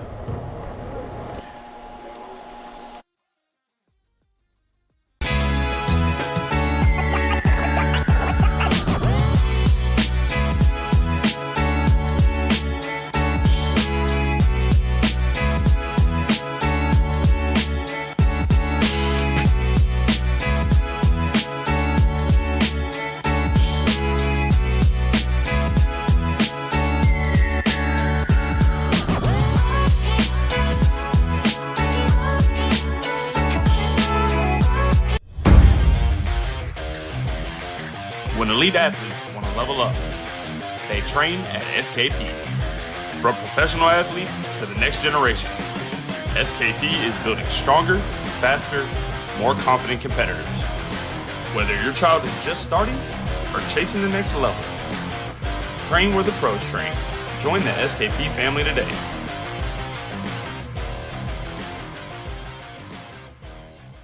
At Texas Sports Productions, we feel every family should be able to watch their kids play free of charge. That's why we stream high school football, volleyball, basketball, baseball, softball, and soccer all across Texas, so no family member or friend ever has to miss a game. Keeping high school sports free requires a team. When you sponsor TSP, you're not just supporting student athletes. You're putting your brand in front of hundreds of thousands of passionate local fans. It's high-impact advertising with a powerful purpose.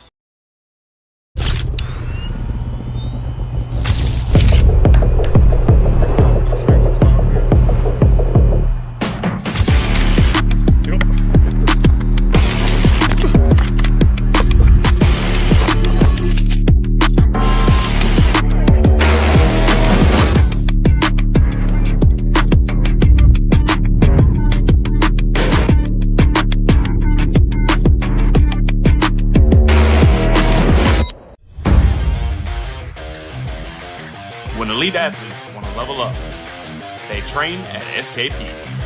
From professional athletes to the next generation, SKP is building stronger, faster, more confident competitors. Whether your child is just starting or chasing the next level, train where the pros train. Join the SKP family today.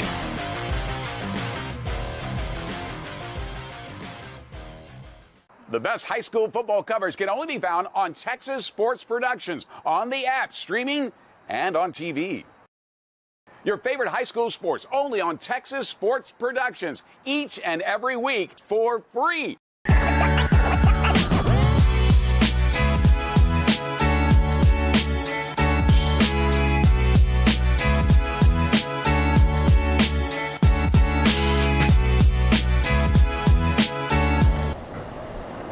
And welcome back, and believe it or not, that is your score right now. Tall City draws first blood against the Texas Syndicate, 3-0 at the end of the first half. We are very proud to have with us today the founder and CEO and reintroduced Continental Football League, Manny Matsakis. And Manny, thank you very much for being with us. We really appreciate it. Yeah. Now, you and I go way back, but you don't know that.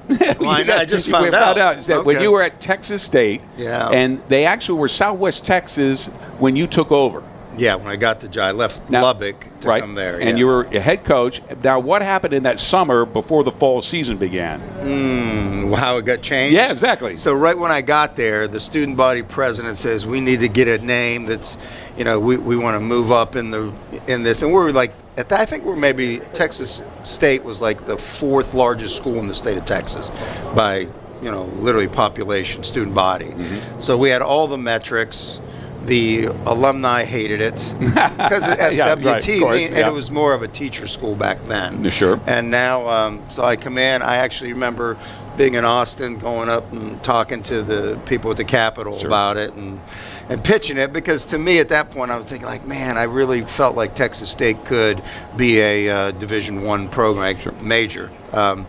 And look what happened. Yep. There you go. Voila. Yeah, so I guess that young fellow is the president that sort of talked me into it, and we just got it going. Now tell me about drawing the logo on a napkin. Yeah, well, we were sitting in a bar.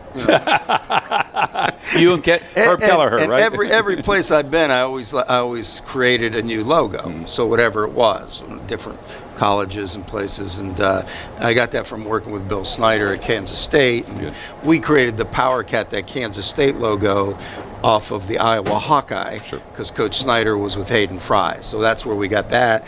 And then I called Coach Snyder. I said, we're the Bobcats. And I go, can I sort of work off of your logo? He goes, yeah, go ahead. And I sketched something up. And, back then we didn't have smartphones where I could take a picture of it. I said, we didn't. It looks sort of like this. And I had done some research. I didn't have AI or none of that stuff. So it worked. The players liked it, and I think we called it the Super Cat back in the day. Very good. And it was successful. In fact, today it's still on the 50-yard line. That's what they use, and it was pretty cool to have done that. How do you feel about this first season of the reinvented, if you will, the Continental Football League? Yeah, well, I look at it this way.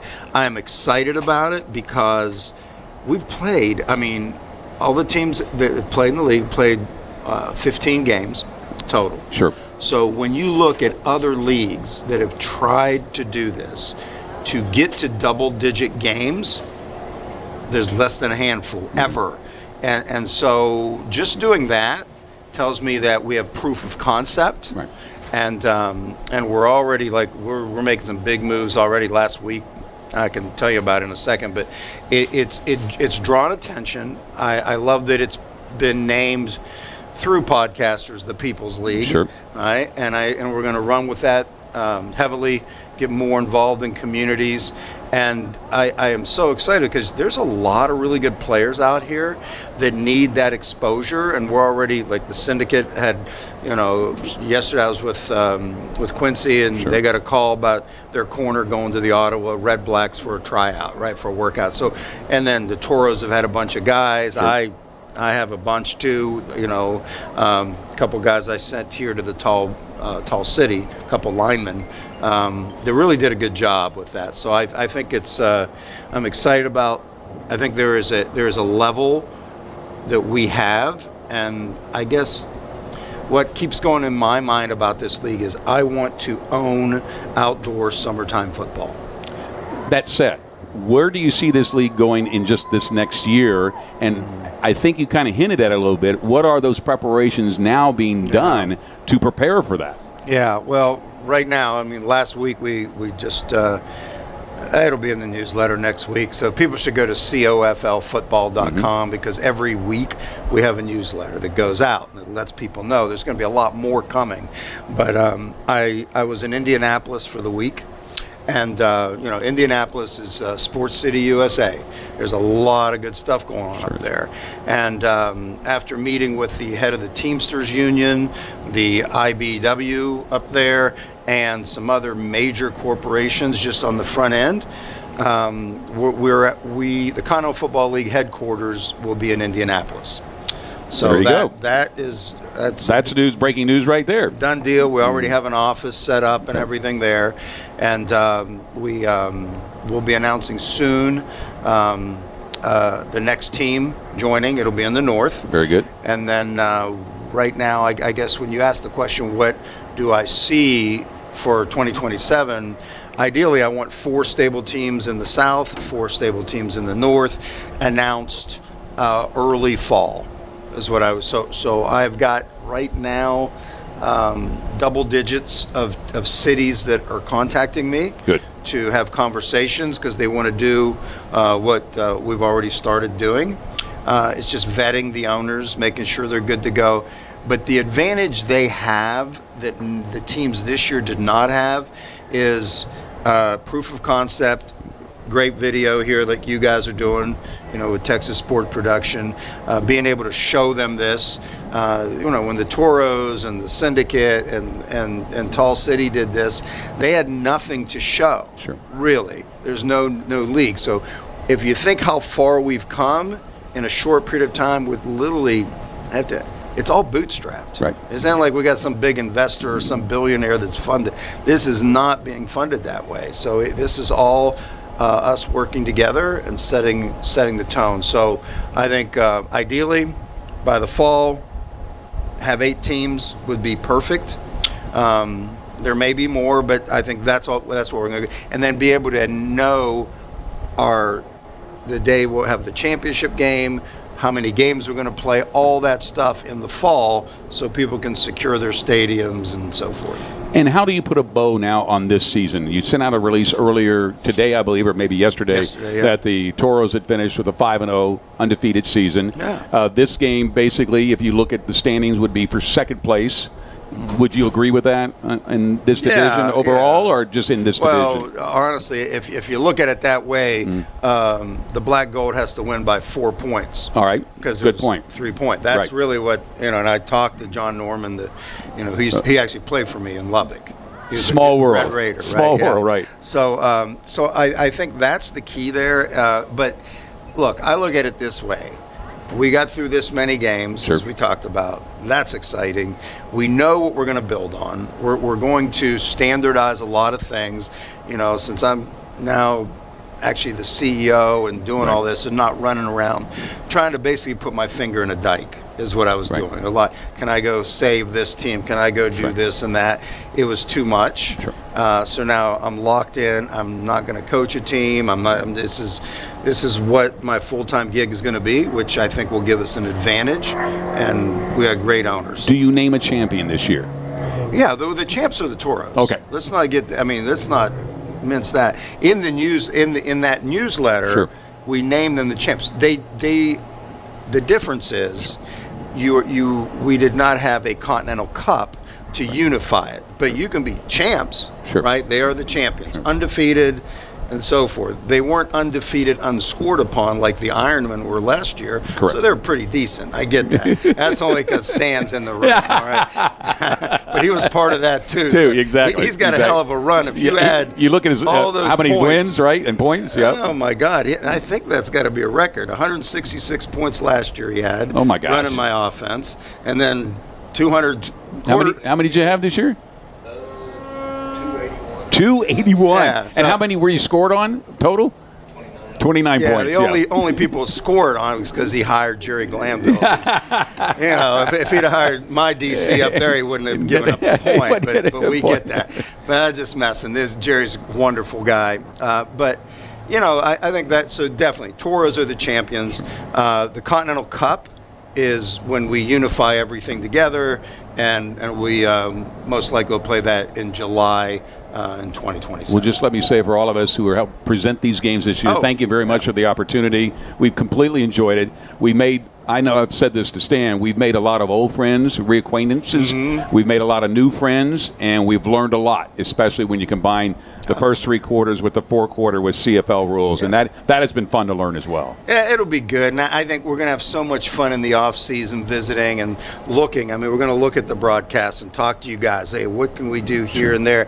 It's optimizing this to a level that these players deserve, because people might be shocked, but there are GMs right now in Canada watching this game right now.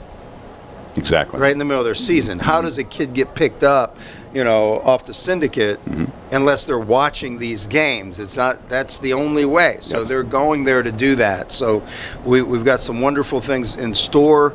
There'll be complete transparency moving forward now that I'm in that office up there. And, we'll have some fun, and I look forward to coming back down, and we'll get with you guys, and we'll figure out the best plan moving forward. It'll be awesome. Man, it's been our pleasure. Thank you for being with us here at halftime. Congratulations on a great first year, and we look forward to the second year coming up. All right, awesome. All right, there you go. The founder and CEO of the reintroduced Continental Football League, Manny Matsakis, live here at the Pfield in Pflugerville. Our score, 3-0, Tall City. We'll be back with more Texas Syndicate football on United Football Media right after this.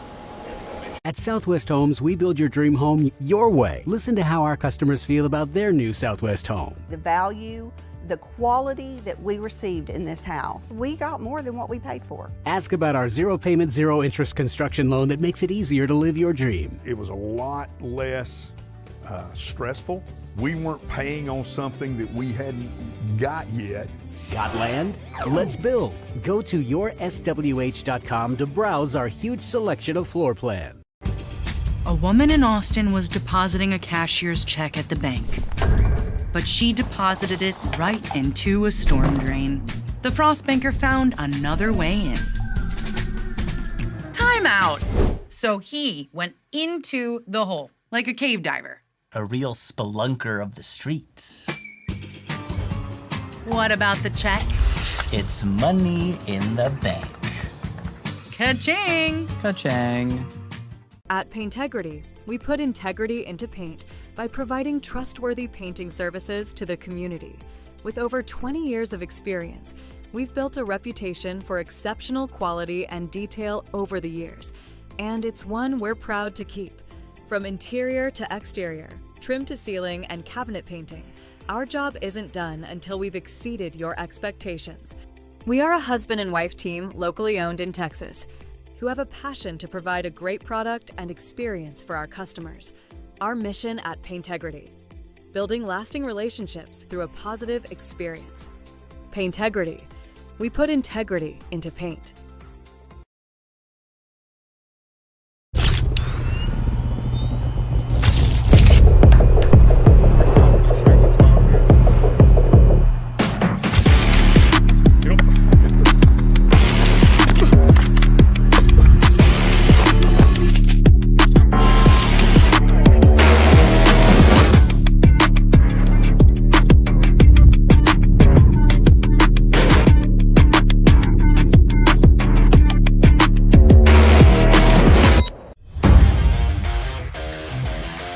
When elite athletes want to level up, they train at SKP. From professional athletes to the next generation, SKP is building stronger, faster, more confident competitors. Whether your child is just starting or chasing the next level, train where the pros train. Join the SKP family today.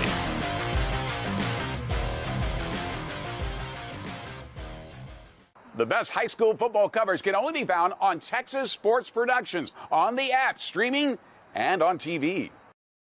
Your favorite high school sports only on Texas Sports Productions, each and every week for free. And welcome back to the field in Pflugerville, where our score 3-0.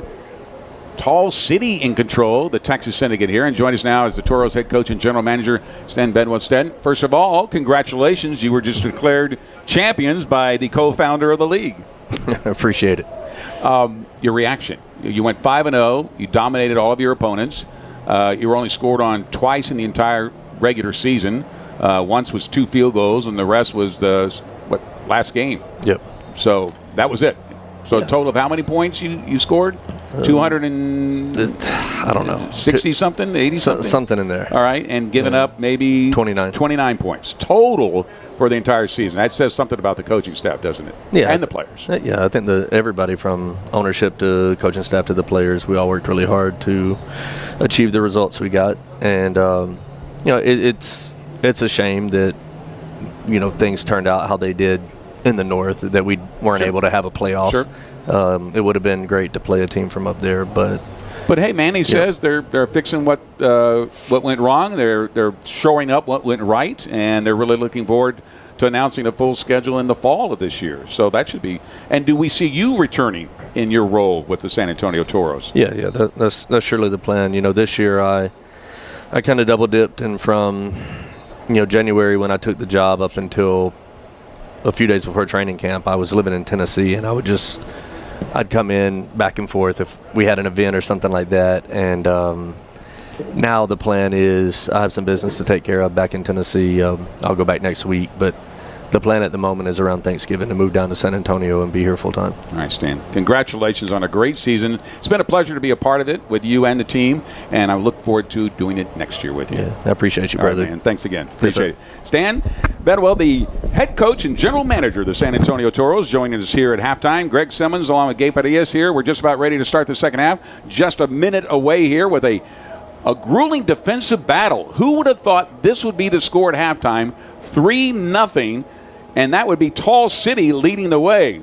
Take a look at the first half stats. It may shock or surprise you one way or the other. Rushing net yards, 73 for the Syndicate, just 1 for Tall City, who has the lead, by the way. Passing yards, 8 for Tall City, 83 for the Syndicate. Total plays on offense, 18 for Texas City, 156 for the Texas Syndicate. As we welcome back into the booth now, Gabe Farias, thanks for being with us here tonight. Again, 3-0. Tall City in control here with that 49-yard field goal just before the end of the first half. And what is your assessment of this first half? Are you shocked at the scoreboard? Yeah, I'm shocked because of the blown opportunities. I mean, you look at 3 different opportunities inside the red zone for the Texas Syndicate. If they just take advantage of one of those opportunities, at the very worst, it's a tied football game. But this is the great thing about football, Greg, is that if you make timely stops, if you take care of the football, we had a couple of turnovers, but if you do what you have to do, you got a kicker who can boot the ball through to the end of the earth. I mean, you're going to have a lead at halftime, which is what we've got right now, 3-0. hats off to Tall City right now, but they're going to have to maintain that here in the second half. If I'm not mistaken, they remember Tall City deferred, so they're going to get the football back, yeah. Right, so as they set it up here to kick it off, it'll be interesting to see if they can finally get some momentum going on offense to go here. Yeah, I mean, football is not a complicated sport. You know, you got to tackle, you got to throw, you got to do all the little things to be successful right now.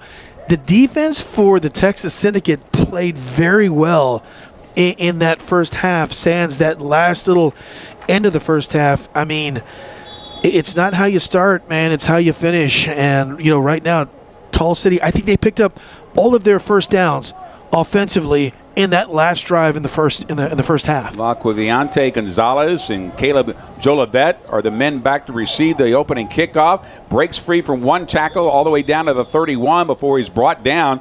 That's where they'll get the ball, 1st down and 10 to open up this second half in Pflugerville. Yeah, that's an excellent return for Tall City, getting the ball to the 31-yard line. If I'm not mistaken, this is probably either their best or second best starting field position of an offensive series here. You know, I still like what the Texas Syndicate, Greg, are doing defensively. There's a lot of pressure. Their coverage is really good. Their defensive line is playing well. It's just not reflective on that score right now. And they're staying with Jalen Parker as a man under, calling the signals now instead of Trey Goodman. So we'll see if he's able to make more happen with his arm than what we saw in the first half. Instead, they'll go for the handoff right out of the gate, and it's just getting them nowhere on those plays because the defensive line is playing so well for Texas Syndicate. You know, they've got that big kind of Jerome Bettis-looking running back, Jalen Samuel. They're trying to just pound this football, but they picked up about a half yard. They just have to do better on winning at first down. They are not winning on first down, and whenever you start 2nd and 9, 2nd and 10, it just really throws your offensive play calling out the window. It's harder work. It's like climbing up one rung and falling back 2. Yep. You know, here we go, 2nd down and 9. They're going to stay again with Parker in the backfield. He's got 2 men with him and no slots on either side. Showing run on this play. So there's the fake handoff down to the inside. Feels a lot of pressure set up for the screen pass. It's tipped, but it's caught, so it's a complete pass. And he's going to try and make more out of it as he fights his way down to the 47-yard line before he's finally brought down. But that was just kind of the luck of the Irish on that one. Number 13 getting his hands in there. That is Laquaviante Gonzalez. Yeah, luck of the black gold, because the pressure should have caused an interception, possibly a pick six. Instead, the ball that pops up right up into the air and right into the hands of Gonzalez. Right place, right time, their first down of the second half. Wow, how about that? They were trying to get first downs with just penalties in that first half. So now they're set up at the 42. Quick slant pass again off to the right side. That's good enough for another first down. So again, the arm of Parker proving that he has a little bit more throwing capability in doing so. Yeah, remember we talked about in that first half trying to make that adjustment, getting that football out a little bit quicker because of that rush. They did that time, and this time Trey Goodman, who started at quarterback. Goodman started at quarterback, but he's a receiver from UTEP. So he spent more time setting records as a UTEP receiver than he did at quarterback, so they're going to use his receiving capabilities in this run right up the middle for another first down. So look out. Tall City is on the move with that big fella, that big fullback size, Jalen Samuel. Yeah, isn't it funny, Greg, how you complete a couple of passes and it softens that defense just enough, puts your defensive line kind of on their heels, and then boom, a quick hit to the big Jalen Samuel, the big kind of hybrid fullback tailback there, and Tall City's got something going. First to the 24 now. Handoff goes back against Samuel, but this time gang tackled by 3 Texas Syndicate as he just crosses the 25. Yeah, multiple Syndicate defenders there at the line of scrimmage blowing that thing up. A pickup of about a yard, maybe a yard and a half, and then little chippiness there at the end of that play. Here's the thing, though, Greg. With that run, they're in great field goal position right there with a kicker who's got a big leg. At the 23-yard line, so 2nd down and 9 as they break the huddle. Slot left and slot right, so good targets now for Parker. He's looking left. He's got a man there, and he makes the reception pretty close to the first down, maybe stopped a couple of yards short. They're going to mark it at about the 13-yard line. The line to gain was, I should say, at the 18-yard line. The line to gain was the 15. Yeah, they got to get to the 15. Either way, that's a good offensive play, and we're starting to see them click offensively right now. This possession started at the 31-yard line, so 10, 20, 30, 40, counts with me, Greg, 45, 40, 46-yard drive so far. Did I get that right? You're looking at the adding up here. Second play was 11 yards, third play 19, fourth play 14. So, yeah, doing pretty good here on this drive. There we go. 3rd and 3. Parker looking. He fakes the first time. He's got a man into the end zone for the touchdown, the first TD of the game. Rodney Pierre. Great job of eluding the rush first by Parker. Rolls out to his left and then finds Pierre. Remember, I heard something interesting by the commissioner. If Tall City wins by 4 points or more, they will be the runner-up in the Continental Football League. That's right now. Tall City, right? They're up 6-0 or 9-0 with a chance to go up 10-0.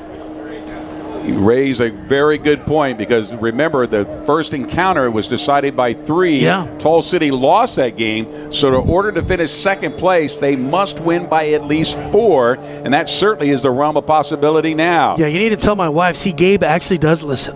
There you go. He actually listens. Occasionally, right? Occasionally. Snap is a little high. The kick is up, and it is good. Oof. So with 10:53 to play in the third quarter, the Tall City Black Gold have taken the lead 10-0. You're watching Texas Syndicate football on United Football Media. At Southwest Homes, we build your dream home your way. Listen to how our customers feel about their new Southwest home. The value, the quality that we received in this house, we got more than what we paid for. Ask about our zero payment, zero interest construction loan that makes it easier to live your dream. It was a lot less stressful. We weren't paying on something that we hadn't got yet. Got land? Let's build. Go to yourswh.com to browse our huge selection of floor plans. A woman in Austin was depositing a cashier's check at the bank, but she deposited it right into a storm drain. The frost banker found another way in. Time out! So he went into the hole, like a cave diver. A real spelunker of the streets. What about the check? It's money in the bank. Ka-ching! Ka-chang. Welcome back to the field in Pflugerville. Now, as we were going to commercial break, there was a flag thrown. Could be a dead ball foul. Referee Mike Martinez discussing it now with both head coaches as he brings himself back to see if they're going to mark it off or replay the point. But right now the scoreboard shows the extra point is still good. Unsportsmanlike conduct, dead ball foul, sportsmanlike conduct, so offsetting penalties, and the extra point is good. So that's where we stand, 10-0 as we resume play, and with another kickoff by Tall City. Yeah, isn't it funny, Greg, how the worst thing that you could do in life is be unsportsmanlike. And when you have it on both sides, 2 unsportsmanlike conduct penalties, yeah, we're just going to forget about it both. You're good. We're both good. Like, they're null and void. 69-yard drive, 4 minutes and 7 seconds, 7 plays, ended on the 18-yard touchdown from Parker to Pierre. Yeah, and you know, just to kind of get back to that point, game's going to get chippy. I mean, these guys they know that there's something on the line. And one thing all athletes have, Greg, is what do they got? They got pride. They've got pride, and we're seeing a lot of that pride from Tall City right now. So we'll see how the Syndicate responds. All right, here goes the kick. After the first touchdown of the game, and that didn't come until 10:53 mark in the third quarter. Remember, that field goal didn't come till with no time on the clock in the first half, and the kickoff sails into the end zone. Will he bring it out? He drops it, and he will just take a knee, and they'll bring it out to the 35 to start play. Yeah, that's a smart move. Once you kind of bobbled it a little bit, just take a knee, take it out to the 25, let your offense cook. I like the adjustments, Greg, that Tall City made there out of the halftime locker room. Get the ball out of your quarterback's hands quick. Put it in the athlete's hands. Give them the ball in space. Let them make something happen. And clearly they think Parker has a better arm in order to do that, and Goodman using his talents more as a wide receiver. So that's actually worked out in their favor. What's interesting is Goodman in that game against the Texas Herd had, 3 touchdowns by air, 1 by ground, so he had 4 touchdowns coming into this game. Yeah, he's a talented kid, but sometimes when it's not working, it's just not working. And right now, for Jalen Parker, he's obviously, at least from what we've seen, a little bit of a better passer. So it looks like a 35-yard line is where... Yeah, they were going to put it at the 25 at first, but everybody looked back, said, nope, 35, first down and 10, and that's where Texas Syndicate will take over. Handoff, they'll go with it. Too late because the defensive line is already in there for a loss. Tackle for a loss, and guess who is in there again? Mr. Scott Walker. Isn't it funny how momentum, Greg, plays such a big part of any sport that you play? You watch World Cup soccer right now, momentum with a goal is just huge. It energizes you. It energizes your football team. It energizes. Right now, Tall City has all the momentum. The Texas Syndicate, one thing we have not seen is a big play. 2nd and 13 now. They lost 3 on the play. Got a hand up there. Does he make the reception? No. Big paw up there by Praise Amawule, who got a hand up in the air at 6'3", was almost able to haul it in for the interception rather than a pass block. That was almost the play of his life. He just gets his hand up, bats it up, and then has the wherewithal to almost get his hands underneath that, Greg. What an athlete. I'm telling you, man, there are kids, there are young men on both of these teams with the Toros all over the place that can play football at the next level. 32-yard line, 3rd and 13 now. Going to go to the air one more time. Got a man out in the flat, but they drops the ball. Is that a fumble? You're going to pick it up, and they say, no, it is incomplete. Yeah. He didn't have it long enough to get possession of the ball, so it does not commit a turnover, but it does stop them in their tracks. Yeah, I think that was a good call on that far sideline. The ball was never really possessed, even though he was trying to make a football move forward. I never saw it secure enough for it to be a fumble, so kind of a dodged bullet by the Syndicate. They need a good punt, and they need a stop. If you're James Champagne right now, you're telling your defense, just give me the football back. Keep playing your game. You gave up your touchdown. Get the football back and let our offense try and cook. You just saw a shot of Rodney Blackshear, the former Texas Tech Red Raider, now in his first season as the head coach of Tall City. Here's a nice high punt. Not going to even attempt to field it because it'll take a bounce back in favor of Tall City. Very happy with that. So they'll get good possession, good field possession when they take over. Yeah, and you're seeing kind of a reversal of what we saw in the first half, where at the beginning of this football game, you saw the Syndicate, they were getting the bounces. They were getting the good field position. Right now, it rolls kind of reverse a little bit. Again, football's a funny game when momentum and things just start going your way. The market at the 47-yard line, so excellent field position. Great field. That might be the best that they've had to start an offensive series. So, again, up 10-0, 8:39 to play here in the third quarter. And remember, and we'll go over it in the break coming up between these two quarters, we go to the Continental shift in the fourth quarter where we shift from NFL to CFL rules. Here's the handoff to Big Sam as he comes across the line. But again, it takes about 3 guys to bring him down. Oh, he's a big dude. Because he just has that heavy presence at 5'11", 260 pounds. And that play earlier in this game was either for no yards or a 1-yard loss. Now you see, Greg, when you complete a pass here, when you kind of soften that defense, it just loosens the grips up of that defensive line. That's a great play on first down. Pick up a 4. Yep, so 2nd down and 6. Ball's at the 49, so they're inside Syndicate territory. Parker back to pass. Leads his man a little too much. May have gotten to the delay on the cut back to the inside, but it falls incomplete. Yeah, and I think also that was really good pass coverage on top and on bottom. Yeah, the underneath guy, I don't know if he got his hand on it, but it was just a tough pass to complete either way. Big third down, by the way. Huge third down. So this is where they want to try and keep that momentum going, which they gained to start this second half, and finally got on the scoreboard by getting a touchdown. Now, remember, they had the field goal just before the end of the first half, so they're leading 10-0. They'd like to extend that lead by at least another field goal, but they got to pick up some yardage here in order to make that happen. Yeah, what you don't want is a 3-and-out right now. You've got all of the momentum. You don't want to go 3 and give that football back.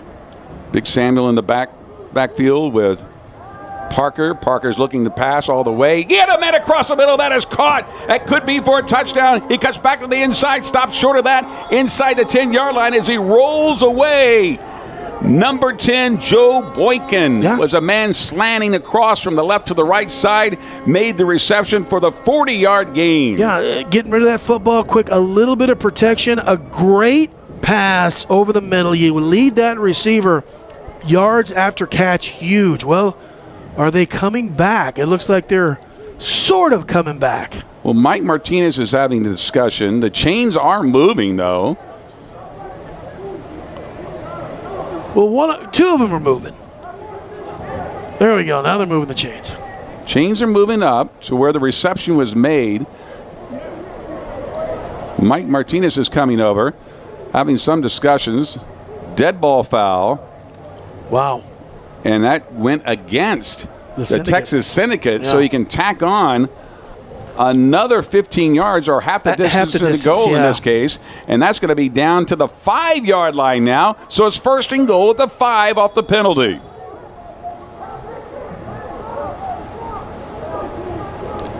Here's a handoff, goes to Samuel. Big body in for the touchdown.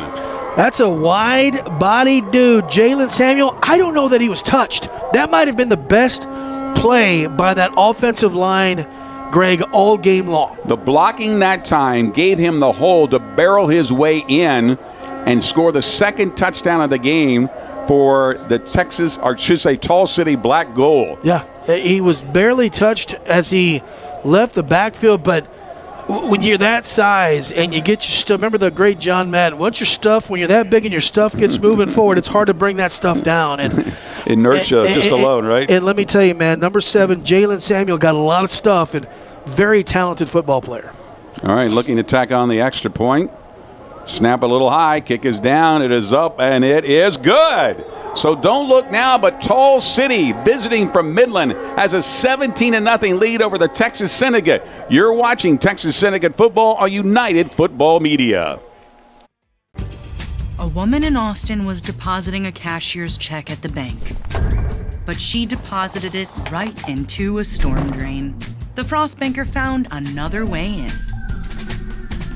Time out! So he went into the hole, like a cave diver. A real spelunker of the streets. What about the check? It's money in the bank. Ka-ching! Ka-chang.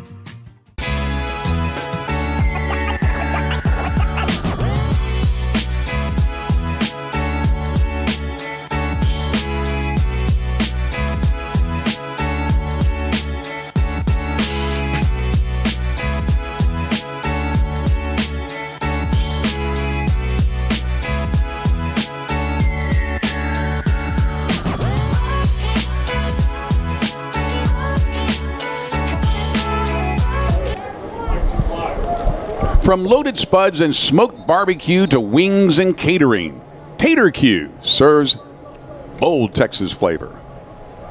Man, you make that place sound awesome. I'm hungry. I'm sure it's incredible. You're combining the tater, Greg, and the Q. There's a look at James Champagne watching his team give up a 4-play, 53-yard drive in 1 minute 26 seconds with a 5-yard run by Mr. Samuel. I'm telling you, man, momentum's a real thing, man. It makes you a little faster. It makes you a little stronger. It increases that effort. And, Greg, we had a 54-yard field goal to end the first half that created the first points of this game. And from that moment, it has been all Tall City. All right, let's see what Texas Syndicate can do with this ball. And let's see if he puts it back into the end zone again. And that's exactly what's going to happen. Yep. So they'll bring it back out, and that's where the Texas Syndicate will try and get something going in offense. Their defense has been spectacular up until the second half, where they've now given up a total of 2 touchdowns here to be down 17-0 in this final game of the regular season. Yeah, 2 for 2 on their offensive drives for the Tall City Black Gold just playing incredibly good offensively here in the second half. But great. It starts with great field position. They just didn't have great field position in that first half to do much of anything. And Parker already has 8 of 11 for 109-yard passing yards as he came into that game, remember, late in the first half. And he has a touchdown to his credit. At the 35-yard line, you're hearing some whistles just as the ball is snapped. Dead ball foul, legal procedure. So once again, the penalty will set him back another 5 yards. Really just bad penalties, unforced errors. I mean, this is as disastrous a start to a second half as a football team can have, that defensively at least played really good in the first half. Sure. And what compounds it is that Midland bust all the way here for 5 hours, got out, played this game. They're going to bust back for 5 hours after the game's over. Nice little dump pass off the side, but a net like a Mack truck at the 20-yard line to not only stop him in his tracks, but barrel over him for a tackle for loss. Colby Calvin with the hit of the night. They're trying to get, again, the new guy, Gabe Nelson, the ball in space, and boy, I'll tell you what, Colby Calvin said, no, senor. That was a safety blitz, so he had a head of steam going when he met him and literally drove him back almost, how many yards? 10 yards. Goodness. He's all the way back to the 24-yard line on that play. That one hurt my feelings, my friend. Oh, my goodness. That was a shot. He's looking for somebody downfield, feeling the pressure on that right side, tries to dump it off, does, but it falls incomplete, luckily. Yeah, I think it was almost intercepted by David Leach, the linebacker. He came over. I think he got his hands on it. He's just waiting too late to get rid of the ball when he loses that speed advantage. Yeah. He's trying to roll out to the right, trying to find somebody to make it happen. When you can't, after you get to that point, and then the line of scrimmage is coming up on you, just dump it into the ground. Yeah, just don't risk the interception. You know, I'd rather take an incompletion over interception any day of the week. It's third and forever. This is a massive play for the Texas Syndicate in the competitiveness of this football game. Again, all the way back at the 24-yard line. King is over in the middle. It's tipped, and is it intercepted? Yes. It is caught off the tip. Nobody touched him. He's back on his feet, bringing it back down inside the 20-yard line. It looked like number 22 was the man that got Kobe Brown. Yeah, Kobe Brown, a new addition, by the way. Fresh into the lineup. And as a 24-yard return off the interception of Kobe Brown, number 22, just brought in for this game. Yeah, heads-up play also wasn't touched when he went down, got up, and yards after interception, want to get about 15 extra yards after that interception. Yep, got a hand on the football, his teammate. Tip drill worked perfectly. He dove down, wasn't touched, got back to his feet, and then picked up another 15 yards in the process. Yeah, and Greg, this is crucial timing for the Texas Syndicate because we're about to go into the Continental shift. Things get quicker. You only get 3 downs. They've got to get a stop and a score here before the end of this third quarter. At the 16-yard line, first down and 10 for Tall City. Man under now this time. That is Parker. He's going to put it in the end zone. He's got a man, and that is another touchdown for Tall City, who not only had the momentum, they are just dominating in this second half. Yeah, Jolivet just right over the middle. You see the frustration by the Texas Syndicate right now. They're just getting rid of the ball quick. He's got good enough blocking at the line of scrimmage. Parker's just getting rid of that football, finding open receivers. A lot of these passes are just simple crossing routes. It'll break down in coverage. Pass, catch, touchdown. Well, what has changed is the speed of the plays that Parker is performing now. He's no longer holding the ball too long. No. He's actually getting that ball out when he needs to, and the way and it's working. The speed is working. Minor adjustments in football, Greg. Those things work, and we've seen that.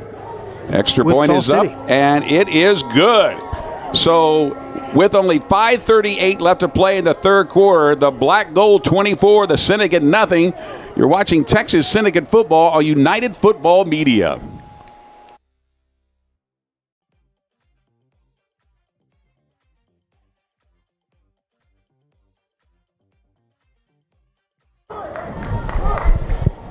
Gabe, it's been amazing what we were able to see, how Tall City has changed everything here in the second half, because remember, they were the ones struggling the most on offense. It was Texas Syndicate that was getting down inside the 20, inside the red zone over 3 times, and were turned away by the Tall City defense. Tall City's offense didn't start clicking at all until the second half. Until the last drive of the first half is when they really started doing anything. They got a penalty, which resulted into a first down.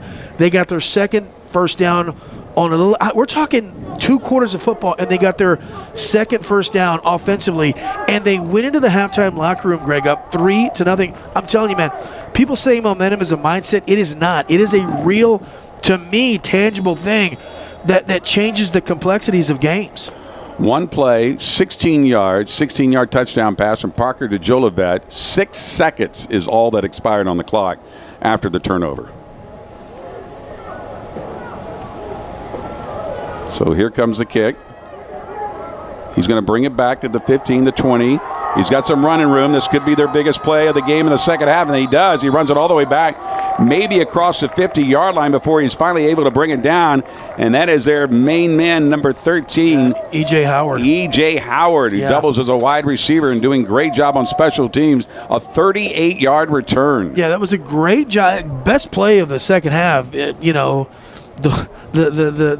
most common sense comment I'm going to make all day. Best play of the second half for the Texas Syndicate, but it's because they executed. That was a great play by Howard, but if you watch their return, that was a set return play where you had a little bit of a wall on that right side. He was able to get behind that, and his speed got him to midfield.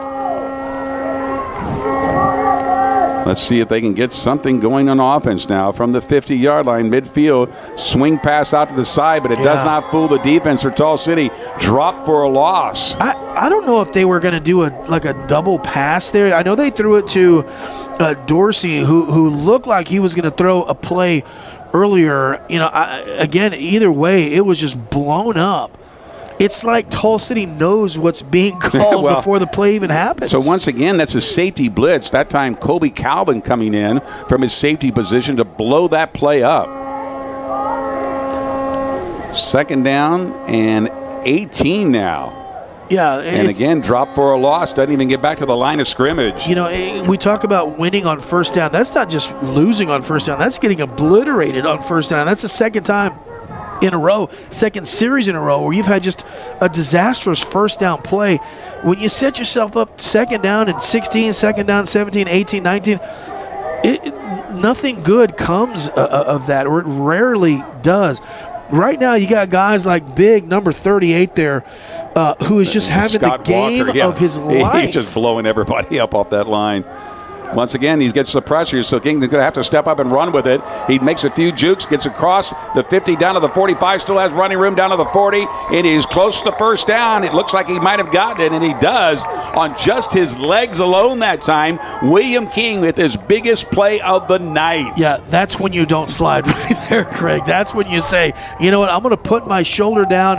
My team needs a play, and I'm going to deliver that play. Look, 1, 2, 3, 4, 5 extra yards after the point when he should have been tackled. Are they bringing it back? Hold everything.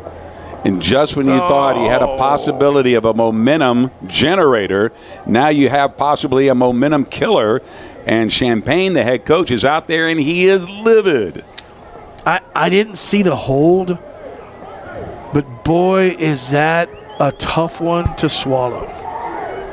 Your quarterback just makes the play of the half and to keep you in the game. There's Coach Champagne right there, who has D1 training out of Bernie. Yeah. Now he's spending his summer coaching the Texas Syndicate at home tonight, faced with a 24-0 deficit with the fourth quarter creeping up on him. Now back to the 35-yard line, trying to make something happen with his arm. And it's just short hops it on the far sideline. And the fans are getting restless here, as you can hear. Yeah. He looked like he was trying to get that to Ivan Thomas on that far sideline. Nothing doing. And from a first down and hope, Greg, to a penalty, a fourth down, and a punt with 3:45 remaining in the last normal NFL-style quarter you're going to get to play in this football game. And of the season. So the ball is at the 34. Obviously, they're going to kick the ball away here. Trouble is now they're backed up pretty good, so this is going to be another good field possession for Tall City. Kick is up. Let's see if it goes. He calls for the fair catch and makes it right about the 38-yard line. Yeah. So Tall City will take over there. Now remember, that fair catch rule and a lot of rules change in that second half. There is no fair catch in the fourth quarter. Yeah. There is a halo around the intended kick returner, but there is no fair catch. Things just change in the Continental shift. You go to the Canadian Football League rules, and again, yes, it is football. It's kind of like arena football. Yeah, it's football, but it's just different. And you're going to see that in the fourth quarter with the rule changes going to that Canadian Football League rules. Ball's at the 38, 1st and 10. So now all you want to do is just start earning chunks of yardage here. Quick handoff here to use some time on the clock, and he's able to keep his feet pumping as he does so. That is Josh King Bradley, who's one of the backup running backs for Tall City, coming into the game to use a little time on the clock, but also gain some yardage and hopefully move the chains here in a moment. The line to gain is down to the 48-yard line. It's now 2nd and 4. The ball is going to be marked at about the 44. Is it just me, or do they just have these guys clone, these big bowling ball style running backs that catches seem? It seems like the Syndicate, they've got the finesse guys, the Tall City Black Gold. They've got the rough and tumble kind of bowling ball guys. That's 8 yards or 7 yards on first down. Low snap, is able to control it, has some pressure, just puts it up for grabs. He's lucky that one did not get picked off. I don't see any flags because there was a little hand jiving all the way down, but didn't see it. Gonzalez was asking for a penalty. I think that's a good no call there. It was good coverage. He did have to come back. There was some contact made. I think it's a good no call. 3rd down and 4, actually. Yep, 3rd and 4. That'll be set up at the 40, as soon as he marks it down there, 42-yard line. Yeah, but you see what I'm talking about on winning on first down. When did they back the marker up, the down marker? Now he's making a 3rd. There you go. Yeah, but why is the ball at the 42 off the missed pass? It should be moved up. It should be 3rd and 4, not 3rd and 6. I'm so confused right now. It's all right. We'll get through it. I'm not the sharpest pebble in the pond, though. All right. Here's the handoff, the delayed handoff. Shakes off one tackle, tries to get to the line of gain, is about 2 yards short before he finally pops out. And is it just me, or is that the 2 yards that they mysteriously just moved to that It is. 2nd and 3rd down play on? So there's a little chippiness going on after that ball, after the whistle was blown. 4th down. So now we'll just wait and see. Yeah, if you're Tall City, you punt this football. You got the You would wind. hope, because you got your defense working well. Yeah, you got the wind at your back. You got a great punter. I mean, there is some thought to putting. It is 4th and 3. So I don't see a kicker. I don't see the punter. They're going to go for it. On 4th and 3, quarterback is in, so here we go. They could get this. I don't like this call at all. 4th and 3. We'll see if they try and draw them off sides, too, in the process. They don't. They're going to go for it. Quick pass. He's got it, and that's good enough for the first down. Wow, what a gamble to go to keep the momentum going. And that was number 12, Elijah Roundtree. Yeah, and this has been the story of really the last possession of the first half till now, Greg, has been the passing of Parker. He's just been on point, hitting his guys over the middle, hitting his out routes. I don't know why they didn't start a quarterback to start the game. On 4th down, they pick up the first down, and they do so at the 47-yard line. 1st and 10. There's only less than a minute to play here in the third quarter before we do the Continental shift, going from the NFL to the CFL rules. Got pressure, but has a man. Oh, just a little overthrew him. He got a hand on it, couldn't bring it down. That was number 13, Laquadiante Gonzalez. He got a hand on it. And Parker took a shot at the end of that play. I don't know if we were able to see the hit, but, boy, he took a shot right as he was releasing that ball. Boom. Man, that was like right in the ribs. Only 42 seconds remaining in the third quarter before we go to that kind of on steroid look in the fourth quarter of the Continental football shift. We go back to the 47-yard line now. showing second down. Nice little delayed handoff again to Samuel, who gets over the way to the 45-yard line, so a gain of 2 yards. So it'll be 3rd and 8 as that clock is winding down with 30 seconds remaining in the third quarter. We'll see if we get another snap off before we go to that fourth quarter in the Continental shift. I don't know that one guy can bring down Samuel. No. You know, it took 2 guys to get him down there. Too stocky. Big, physical, strong running back. And the clock is again ticking down. It's inside of 10 seconds now. They do break the huddle. Let's see if they get the play off in time. 5 seconds, 4 seconds, 3 seconds, 2 seconds. Looking to see if they get the snap. They do get the snap off in time. Parker's going to roll to his right. As a man opens, makes the catch at the 34-yard line before going out of bounds. But it is that past the line to gain, so that's good enough for the first down as we come to an end of the third quarter. With that said, Black Gold 24, Syndicate nothing. The fourth quarter and the Continental shift comes your way next. You're watching Texas Syndicate football on United Football Media.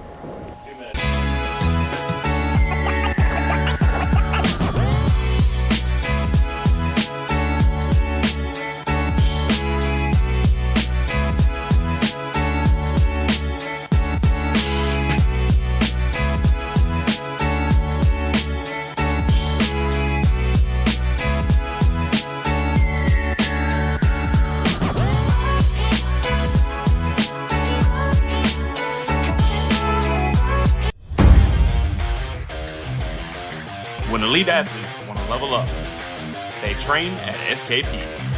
From professional athletes to the next generation, SKP is building stronger, faster, more confident competitors. Whether your child is just starting or chasing the next level, train where the pros train. Join the SKP family today.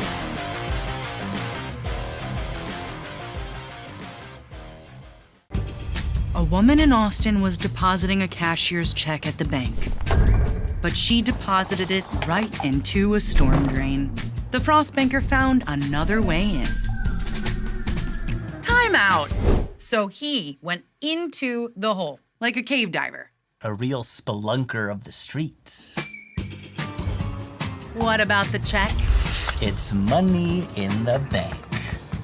Ka-ching! Ka-chang.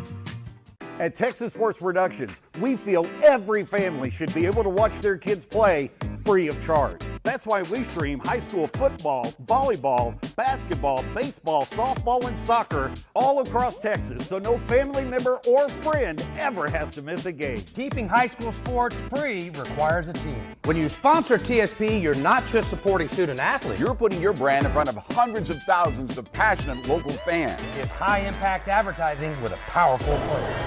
Welcome back to the field in Pflugerville, and it's time now for the Continental shift. 3 downs instead of 4 to score first down. 20-second play clock instead of 40. 3-minute warning instead of the 2.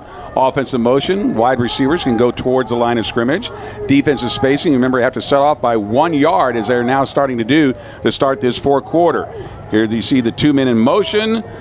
The handoff is brought back in, running around the right side, trying to get some ground to gain is Jalen Parker, and Parker does pick up 5 in the process. Yeah, he took a shot. And He's he down. took another bad shot, and now that will bring the training staff onto the field to help him, but he bounces right back up.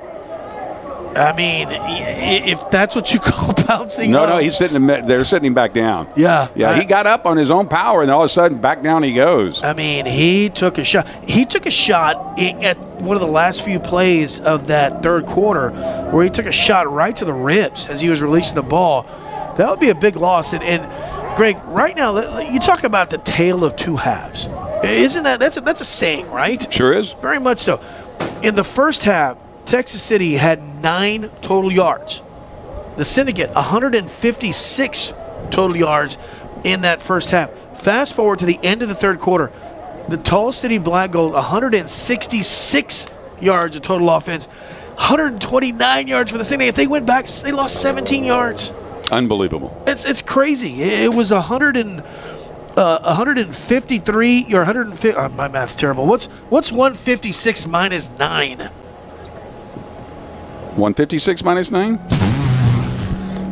We would be terrible at math competitions. There you go, Either right way, there, we'll right say- there. That's why you have a statistician. Yeah, there you go. 100 I can't read Mark's writing. Is that 147. What 147 to minus 17. All right, getting along the Continental shift again.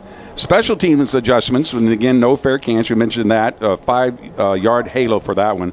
And the Rouge rule is you can kick a field goal attempt and not make the field goal, but if a ball goes out of bounds untouched, that's still 1 point. Yes.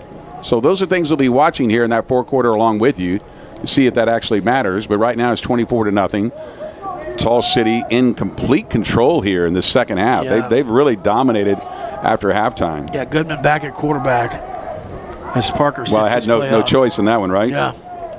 That's offsides. Offsides because he got way past the line of scrimmage for the snap. And that happens. You're changing quarterbacks. You're changing cadence. And the communication factor played a role into that offsides. He might have been 2 or 3 yards. Oh, I think I thought he was about 5. Yeah. Nonetheless, you saw a test of what that presents. That's what's part of the CFL rules here.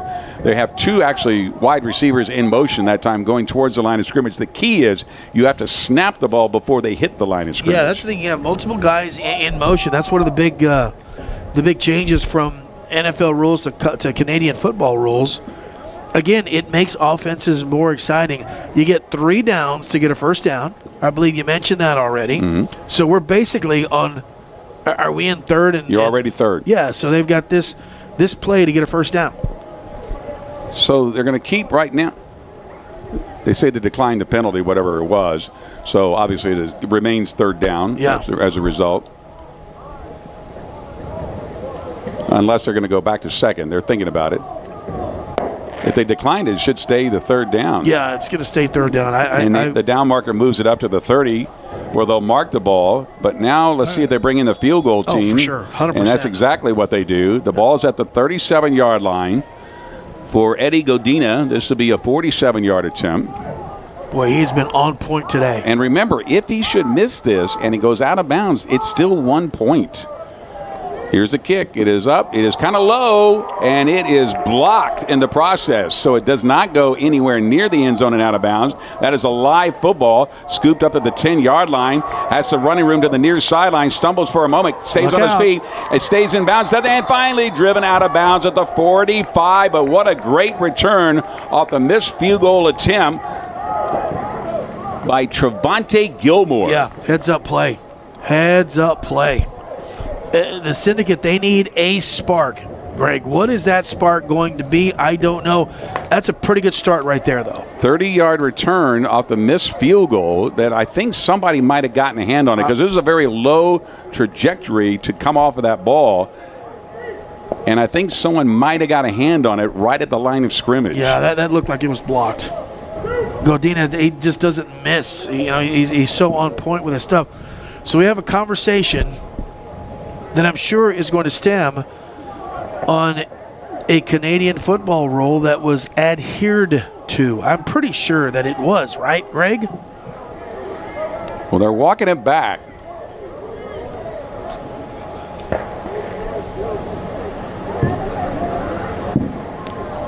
Well, I wish I could read lips. Mike Martinez discussing it again, but they'll walk it back all the way to the 15-yard line after the missed field goal attempt. Yeah. The ball was blocked. I mean, do they blow it dead? Because that's where he picked it up. He picked it up right at the 15-yard line and tried to run it back. But the ball, they say, is dead at that point, and they're going to mark it actually at the 14. That's exactly where he touched it when the kick was partially blocked. Yeah, that's a 30-yard kick to the guts there, Greg, because that was a great job of heads up, picking it up and getting yards. 2 men in motion again. They get the ball off late, so it'll be a legal procedure again, offsides. And so that's going to negate this big gain that gets down to the 38-yard line. They'll bring that back because, once again, the ball was snapped long after the 2 wide receivers crossed the line of scrimmage. Yeah, that part I didn't see. Was it a delay of game penalty or was it an illegal motion penalty? I thought it was a legal motion just because they crossed it as the ball was snapped, after the ball was snapped. Let's see what happens. The original line of scrimmage was back at the 14, remember? So the ball is where are they going to put it? I didn't necessarily see the guys cross the line of scrimmage, but that's just through the naked eye from up here. They may have. Well, the ball was the flag was thrown by the linesman, so they're moving in the direction. So they're going to say it's offsides. Yeah, the flag thrown at the line of scrimmage, I think, was they didn't line up a yard off of the ball. Yeah, that explains it. Yeah. So the penalty will actually go against Tall City. Yeah, so the play stands. So it moves them all the way up to the 36. So finally, the Texas Syndicate get a break.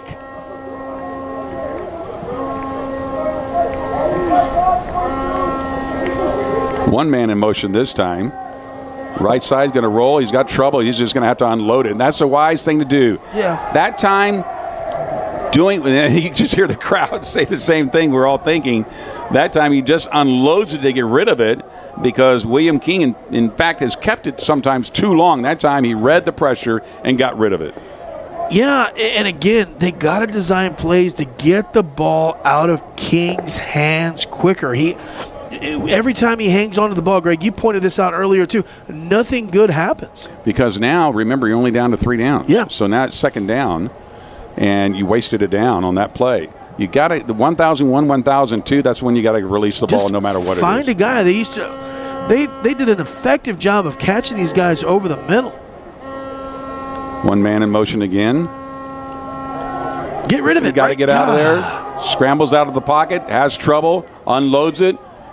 Almost had a man, but it was thrown out of bounds, and in fact the receiver would have been out of bounds at the same time. But again, King taking too long to get rid of the ball as he rolls out to his left. Now, I know he has to get outside the tackles so he can avoid the intentional grounding, but still got to get rid of it. Yeah, 1001, 1002, find your guy, go. You said it perfectly. Jaquan Dorsey was the intended receiver.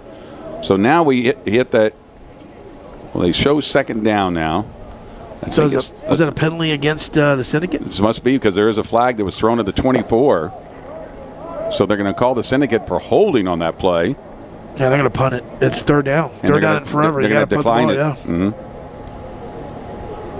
So that will force the third down and the changeover.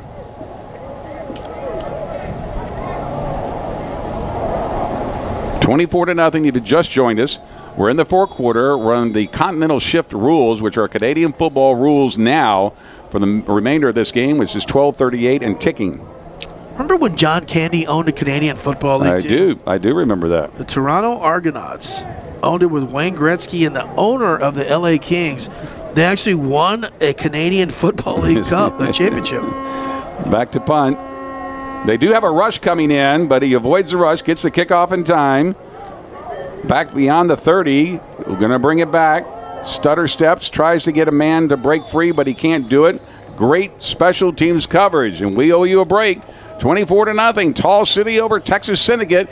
You're watching Texas Syndicate football on United Football Media. At Southwest Homes, we build your dream home your way. Listen to how our customers feel about their new Southwest home. The value, the quality that we received in this house, we got more than what we paid for. Ask about our zero payment, zero interest construction loan that makes it easier to live your dream. It was a lot less stressful. We weren't paying on something that we hadn't got yet. Got land? Let's build. Go to yourswh.com to browse our huge selection of floor plans.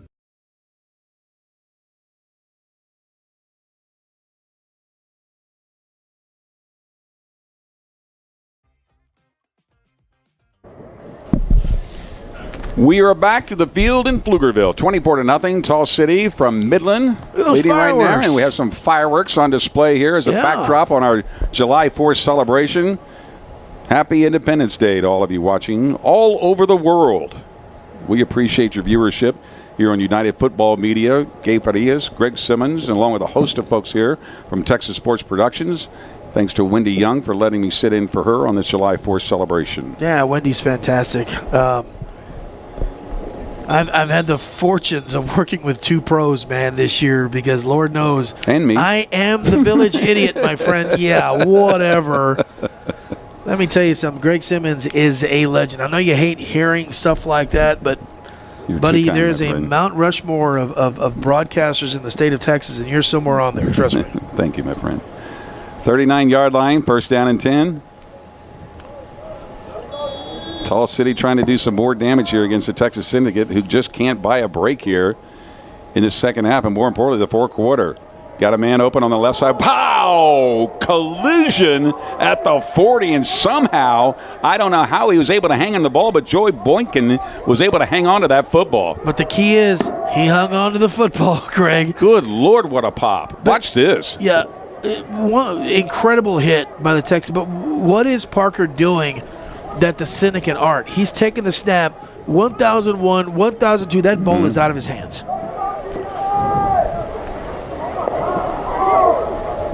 Big hit, though. Huge hit. Was that Workman, maybe? Here's the snap. Quick pass again. And it's picked off. Tipped and picked off. Can he return it for a touchdown? He is dropped at about the 11-yard line, but not before a momentum-changing turnover here in the fourth quarter. Yeah, I literally said his name, Quintavious Workman. I said it right before. He's one of the ones that had that hit. Now he makes a big defensive play, giving a little bit of life to the Texas Syndicate. 33-yard return, giving the Syndicate a chance to get in the end zone for the very first time in this game to score their first points of the game at the 10:37 mark of the fourth quarter. Yeah, he's also one of their best receivers. And he's having to play double duty today. Right now he's concentrating on the defensive side of the football, but that's a great play. So he's brought down at the 15-yard line, first down and 10. They line the gain us to the 5-yard line so they can still pick up a first down in the process as we go to the changeover off the turnover. Let's see if they can finally get some points on the board. Snaps a little high, but King's able to bring it down. Fires it, got a man. Oh, too long for the intended receiver. So they'll get another shot before third down. And even on that play, Greg, he held onto the ball a little too long. I know he's trying to go for a big shot down the field. Those aren't there. They're just not there. That defensive front for Tall City is playing too good right now. Get the snap, catch a receiver going over the middle, and get some positive yards. I'm just happy to see William King in the game, too. Yeah.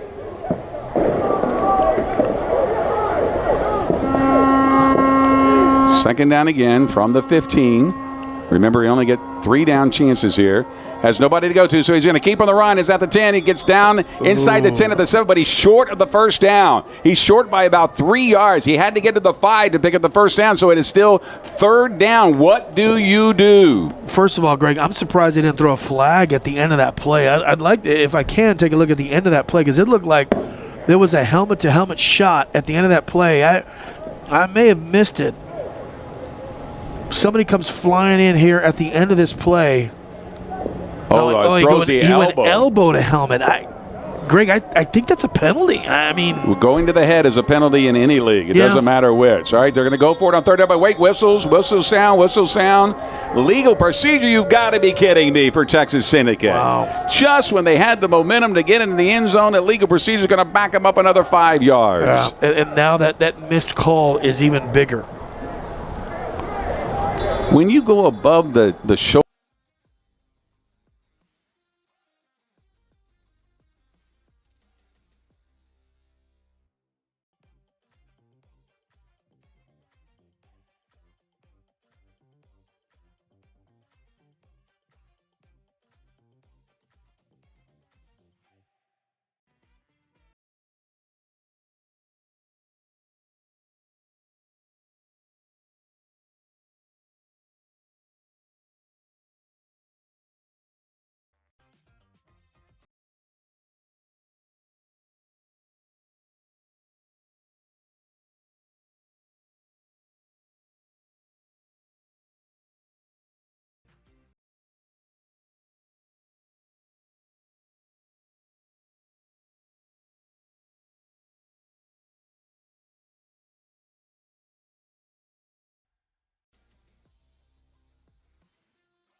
Down.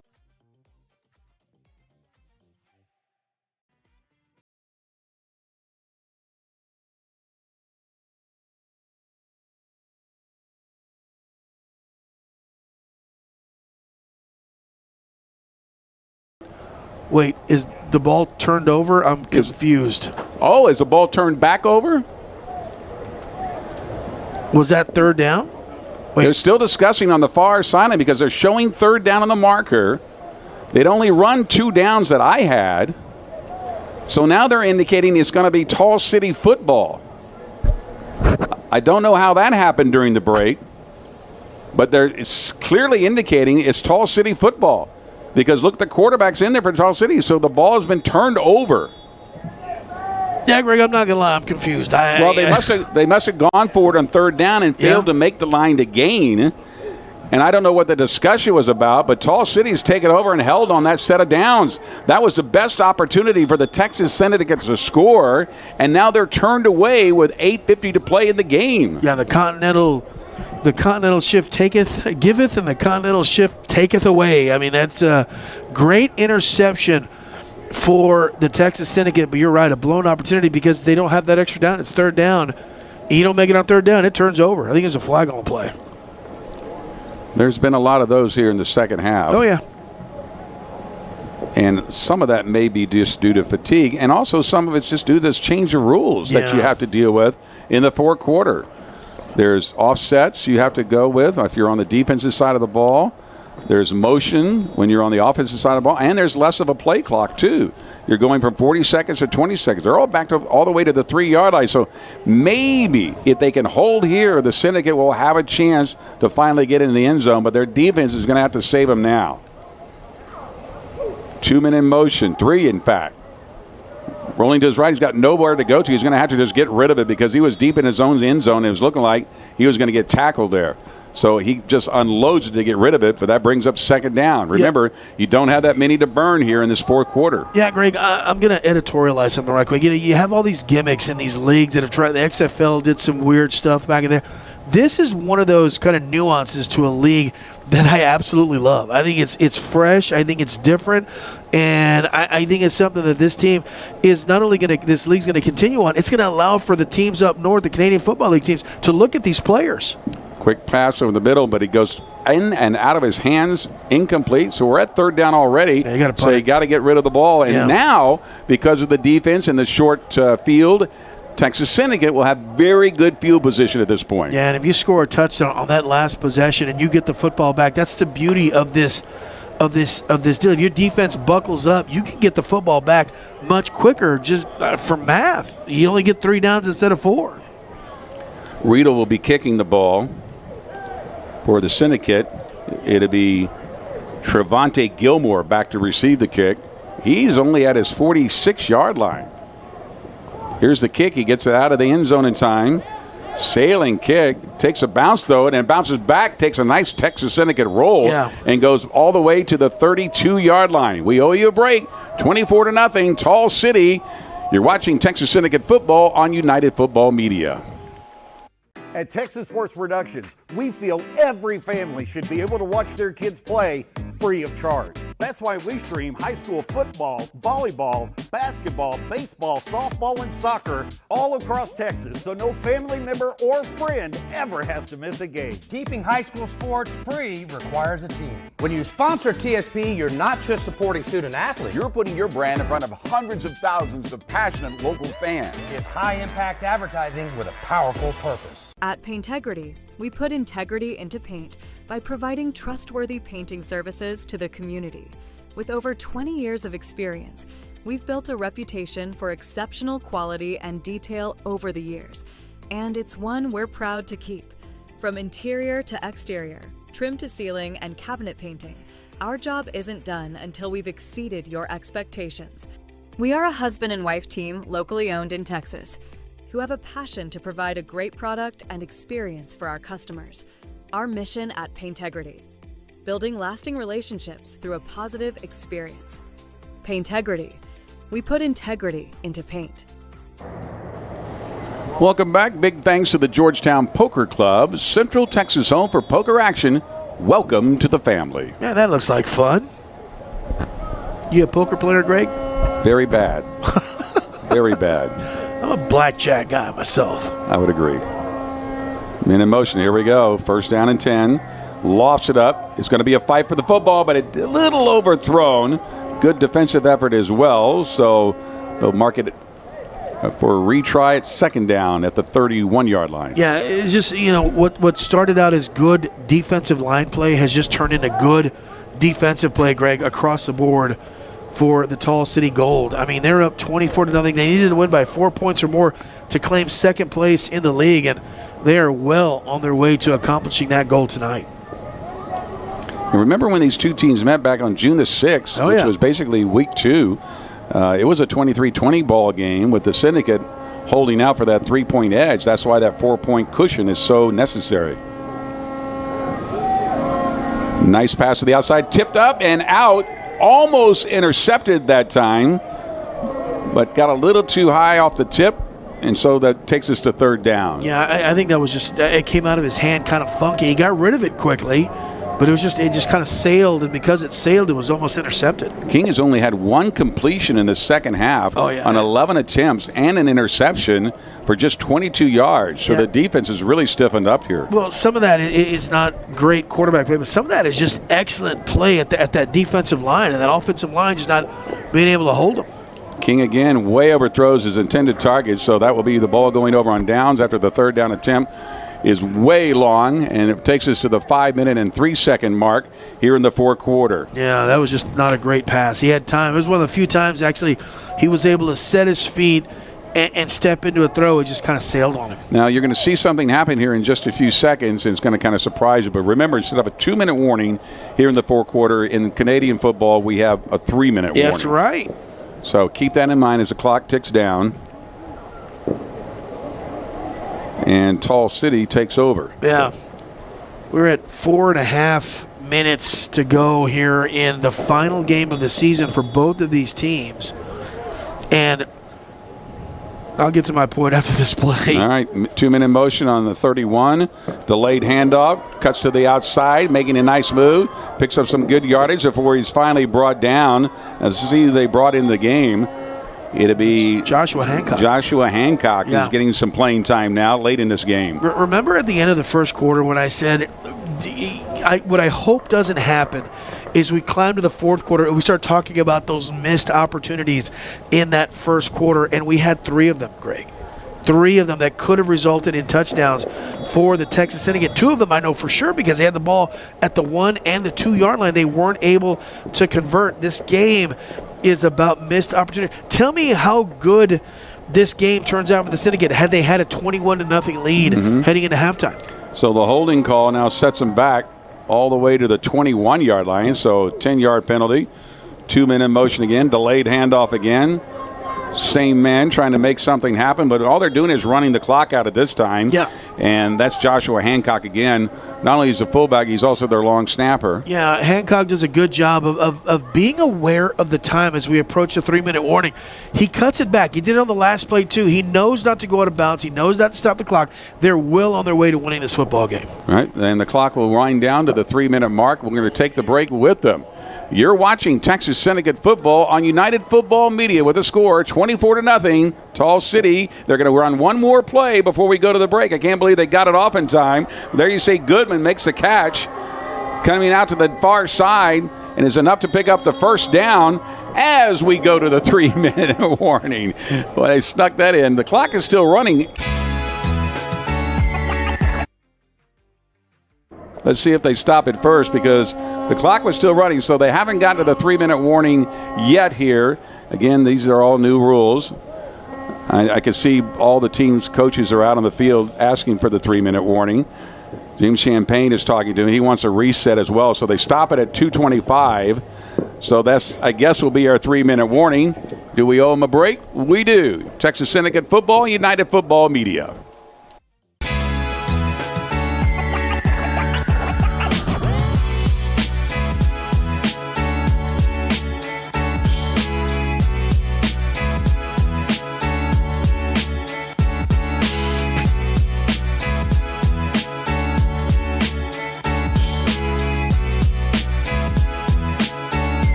When elite athletes want to level up, they train at SKP.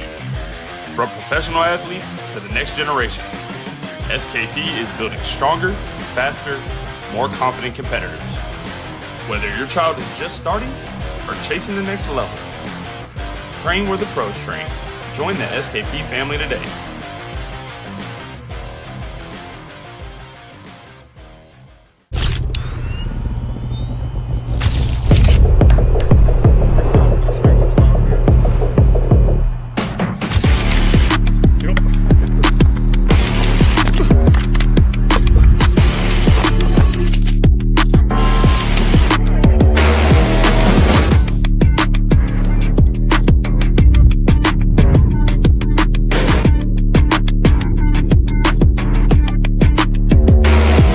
Now 2:25 to play. Handoff again.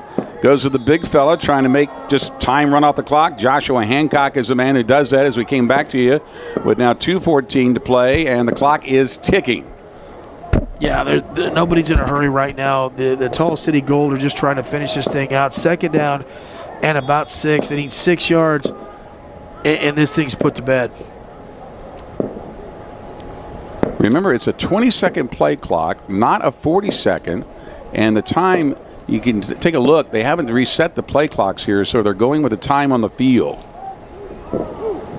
2 men in motion again. They'll go with a handoff one more time. They just want to use clock going forward here. That'll do it. That's the first down. Number 21 that time, that is Garrison Johnson, who makes the carry, picks up the first down, and that should wrap it up. All they have to do now is just run the clock out, and that is ball game. Yeah, just a couple of kneel downs, I would think. Now, again, in case you haven't noticed, my math isn't great. They use a quick time clock. It's already down to 19 seconds. You would think a couple of kneel downs should do this. Well, because it is a first down, they have 3 downs still to do this with. Again, they'll go with a handoff. No rocket science here. Again, they still have a 20-second reset on this, so they'll still have to play out the last 2 downs to make this happen. May have to actually try and kick the ball, too. We'll see.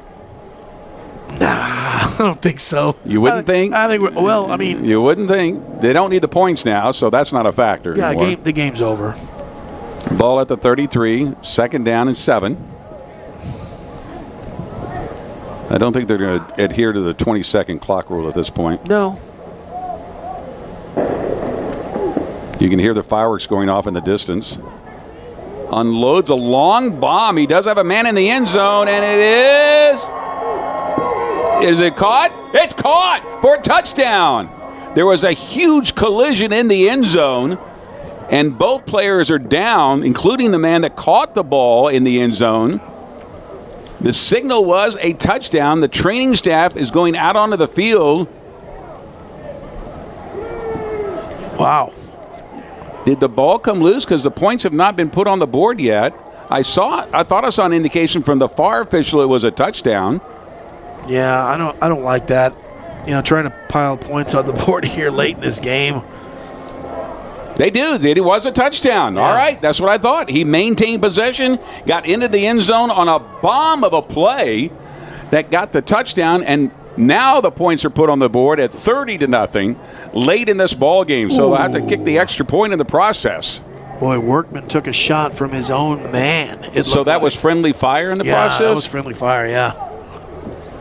So La Quintiante Gonzalez was the man that received the ball in the end zone for the touchdown.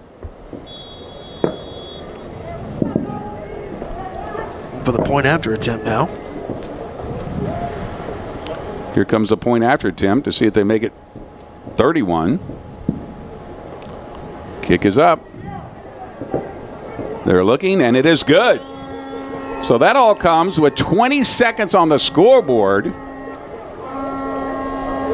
And the scoreboard should say 31. It does now. So 31-0. Tall City piles on the points in the closing seconds of this game. Yeah. I mean, I'm not a big fan of stuff like that. You've got the game sewn. You've got second place sewn up. You know, to throw a ball like that, I don't know. I just don't like it. But you know what? And risk your receiver who got clobbered on that play. Yeah, nothing good can come of that outside of seven more points, Greg. I mean, obviously you've got some frustration on the Texas Syndicate side.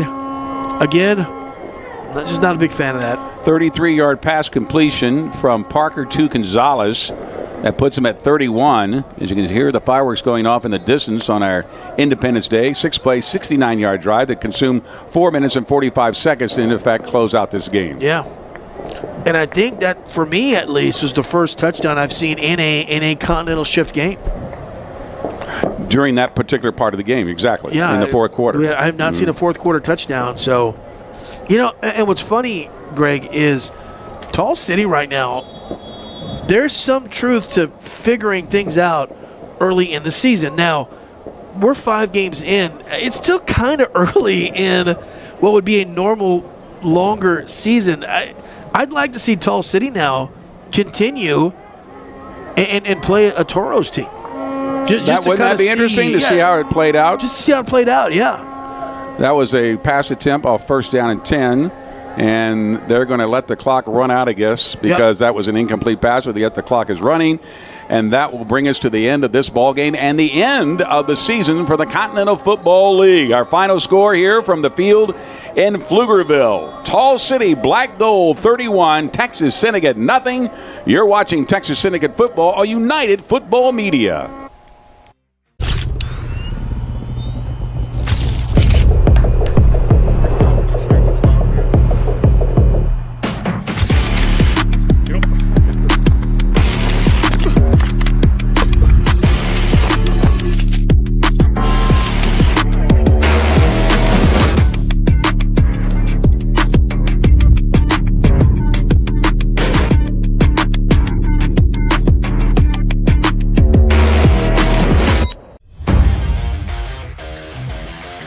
When elite athletes want to level up, they train at SKP. From professional athletes to the next generation, SKP is building stronger, faster, more confident competitors. Whether your child is just starting or chasing the next level, train where the pros train. Join the SKP family today.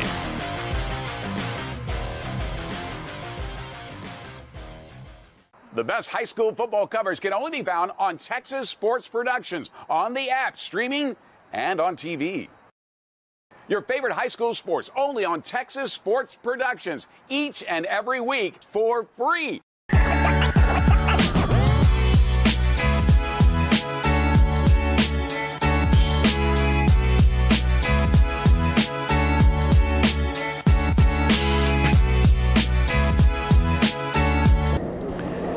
Welcome back live to the field in Pflugerville for our final score. The Tall City Black Gold out of Midland, 31-0 over the Texas Syndicate here in Pflugerville, the Austin Round Rock Greater area here. 31-0. Now remember, this game was only 3-0 at halftime, and then as you can see, the fireworks began, if you will, and continued for Tall City. And it really was, as you mentioned earlier, Gabe, a tale of two halves. Yeah, well, 100%. Tall City had 9 yards of total offense in the first half compared to 241 yards of offense in the second half. And, we were talking about, who do we pick as our top guy? Who really made the difference? I mean, from minus, passing yards in the first half, from 8 yards passing in the first half to 199 yards of passing in the second half. Wow, what a job by Jalen Parker, quarterback, who came in at the end of that first half, right? The end of the second quarter, led them down to get enough yards to get a field goal attempt, a 54-yard field goal attempt that was good, gives them a 3-0 lead. And from there, Greg, the rest, as they say, is history. We'll talk about this more. This is the season ender, if you will, for not only these teams, but for the Continental Football League. And you heard at halftime the founder of the Continental Football League and the revisited Continental Football League, if you will, Manny Masakas, told us of all the great plans they have to have 4 teams in the North and 4 teams in the South next year and have a Continental Cup be awarded. But actually said also the championship this year would go to the San Antonio Toros on a 5-0 run in their season. But this was for second place. Tall City, as he pointed out, had to win by 4 because they lost by 3 in their first meeting. They did that and then some game. Yeah, and just to get back to the San Antonio Toros, make no mistake about it, they are the champions of this league. They were as dominant as any team in one of these kind of spring, summer football leagues. So congratulations to the San Antonio Toros. Congratulations to the Tall City Black Gold. Yeah, I mean, they play making the trip from Midland and is going to turn around and go home tonight. But again, congratulations to them. Celebrate the 4th of July with them as well, as we owe you one more break. You're watching Texas Syndicate football on United Football Media. Back after this. At Southwest Homes, we build your dream home your way. Listen to how our customers feel about their new Southwest home. The value, the quality that we received in this house, we got more than what we paid for. Ask about our zero payment, zero interest construction loan that makes it easier to live your dream. It was a lot less stressful. We weren't paying on something that we hadn't got yet. Got land? Let's build. Go to yourswh.com to browse our huge selection of floor plans. A woman in Austin was depositing a cashier's check at the bank, but she deposited it right into a storm drain. The frost banker found another way in. Time out! So he went into the hole, like a cave diver. A real spelunker of the streets. What about the check? It's money in the bank. Ka-ching! Ka-chang. At Paintegrity, we put integrity into paint by providing trustworthy painting services to the community. With over 20 years of experience, we've built a reputation for exceptional quality and detail over the years, and it's one we're proud to keep. From interior to exterior, trim to ceiling, and cabinet painting, our job isn't done until we've exceeded your expectations. We are a husband and wife team locally owned in Texas, who have a passion to provide a great product and experience for our customers. Our mission at Paintegrity: building lasting relationships through a positive experience. Paintegrity. We put integrity into paint. And welcome back to the Field in Pflugerville. A lot of family gatherings now taking place at the end of this game because it is the 4th of July weekend. Some of us having to work on this holiday weekend, but nonetheless, we've had a great time in doing it, and we hope you have had just an enjoyable time of watching this worldwide on United Football Media. Gabe, thanks for letting me step in here with Wendy, and wish you all the best of luck coming next season here for the Texas Syndicate, and we'll look forward to also continuing our relationship with all of the teams, including the San Antonio Toros, going forward. Any last thoughts here before we wrap up this season? Yeah, really proud to be a part of this inaugural kind of reboot for the Continental Football League. Hats off to the leadership. These kinds of leagues, Greg, are tough. And the fact that, we've seen these leagues start and in some cases fold in the middle. The Continental Football League did not do that. They finished the season. We have a champion, the San Antonio Toros. Both of these teams, I'm excited for all 3 Texas teams for next year. Tall City, the Texas Syndicate, and the San Antonio Toros. Greg, thank you so very much. You and Kenny did a great job of calling those games. Wendy, thank you so very much for giving me an opportunity to work with you here in Pflugerville, Texas. I'm excited about next year. Thank you to all our viewers who tuned in and even muddled through some of the hardships we had getting some of these games going for you, but nonetheless, you stuck with us and we really appreciate it. For all of us here in Pflugerville at the Field here, thanks to our fantastic crew for Texas Sports Productions, Director David Kusenberger, our producer Travis Butts, our cameras operated by Bud Welch tonight, Havana Montez, and Prince Madrigal. Our red hat tonight, Bradley Riley, our statistician Mark Kusenberger. Great job, Mark. Thanks again. Our co-founder and president of TSP, Jay Riley. And for all of us here, Gabe Farias and Greg Simmons and Wendy Young, thank you again for watching and listening to Texas Syndicate Football, and we hope to see you next season. You're watching Texas Syndicate Football on United Football Media. Good night, everybody.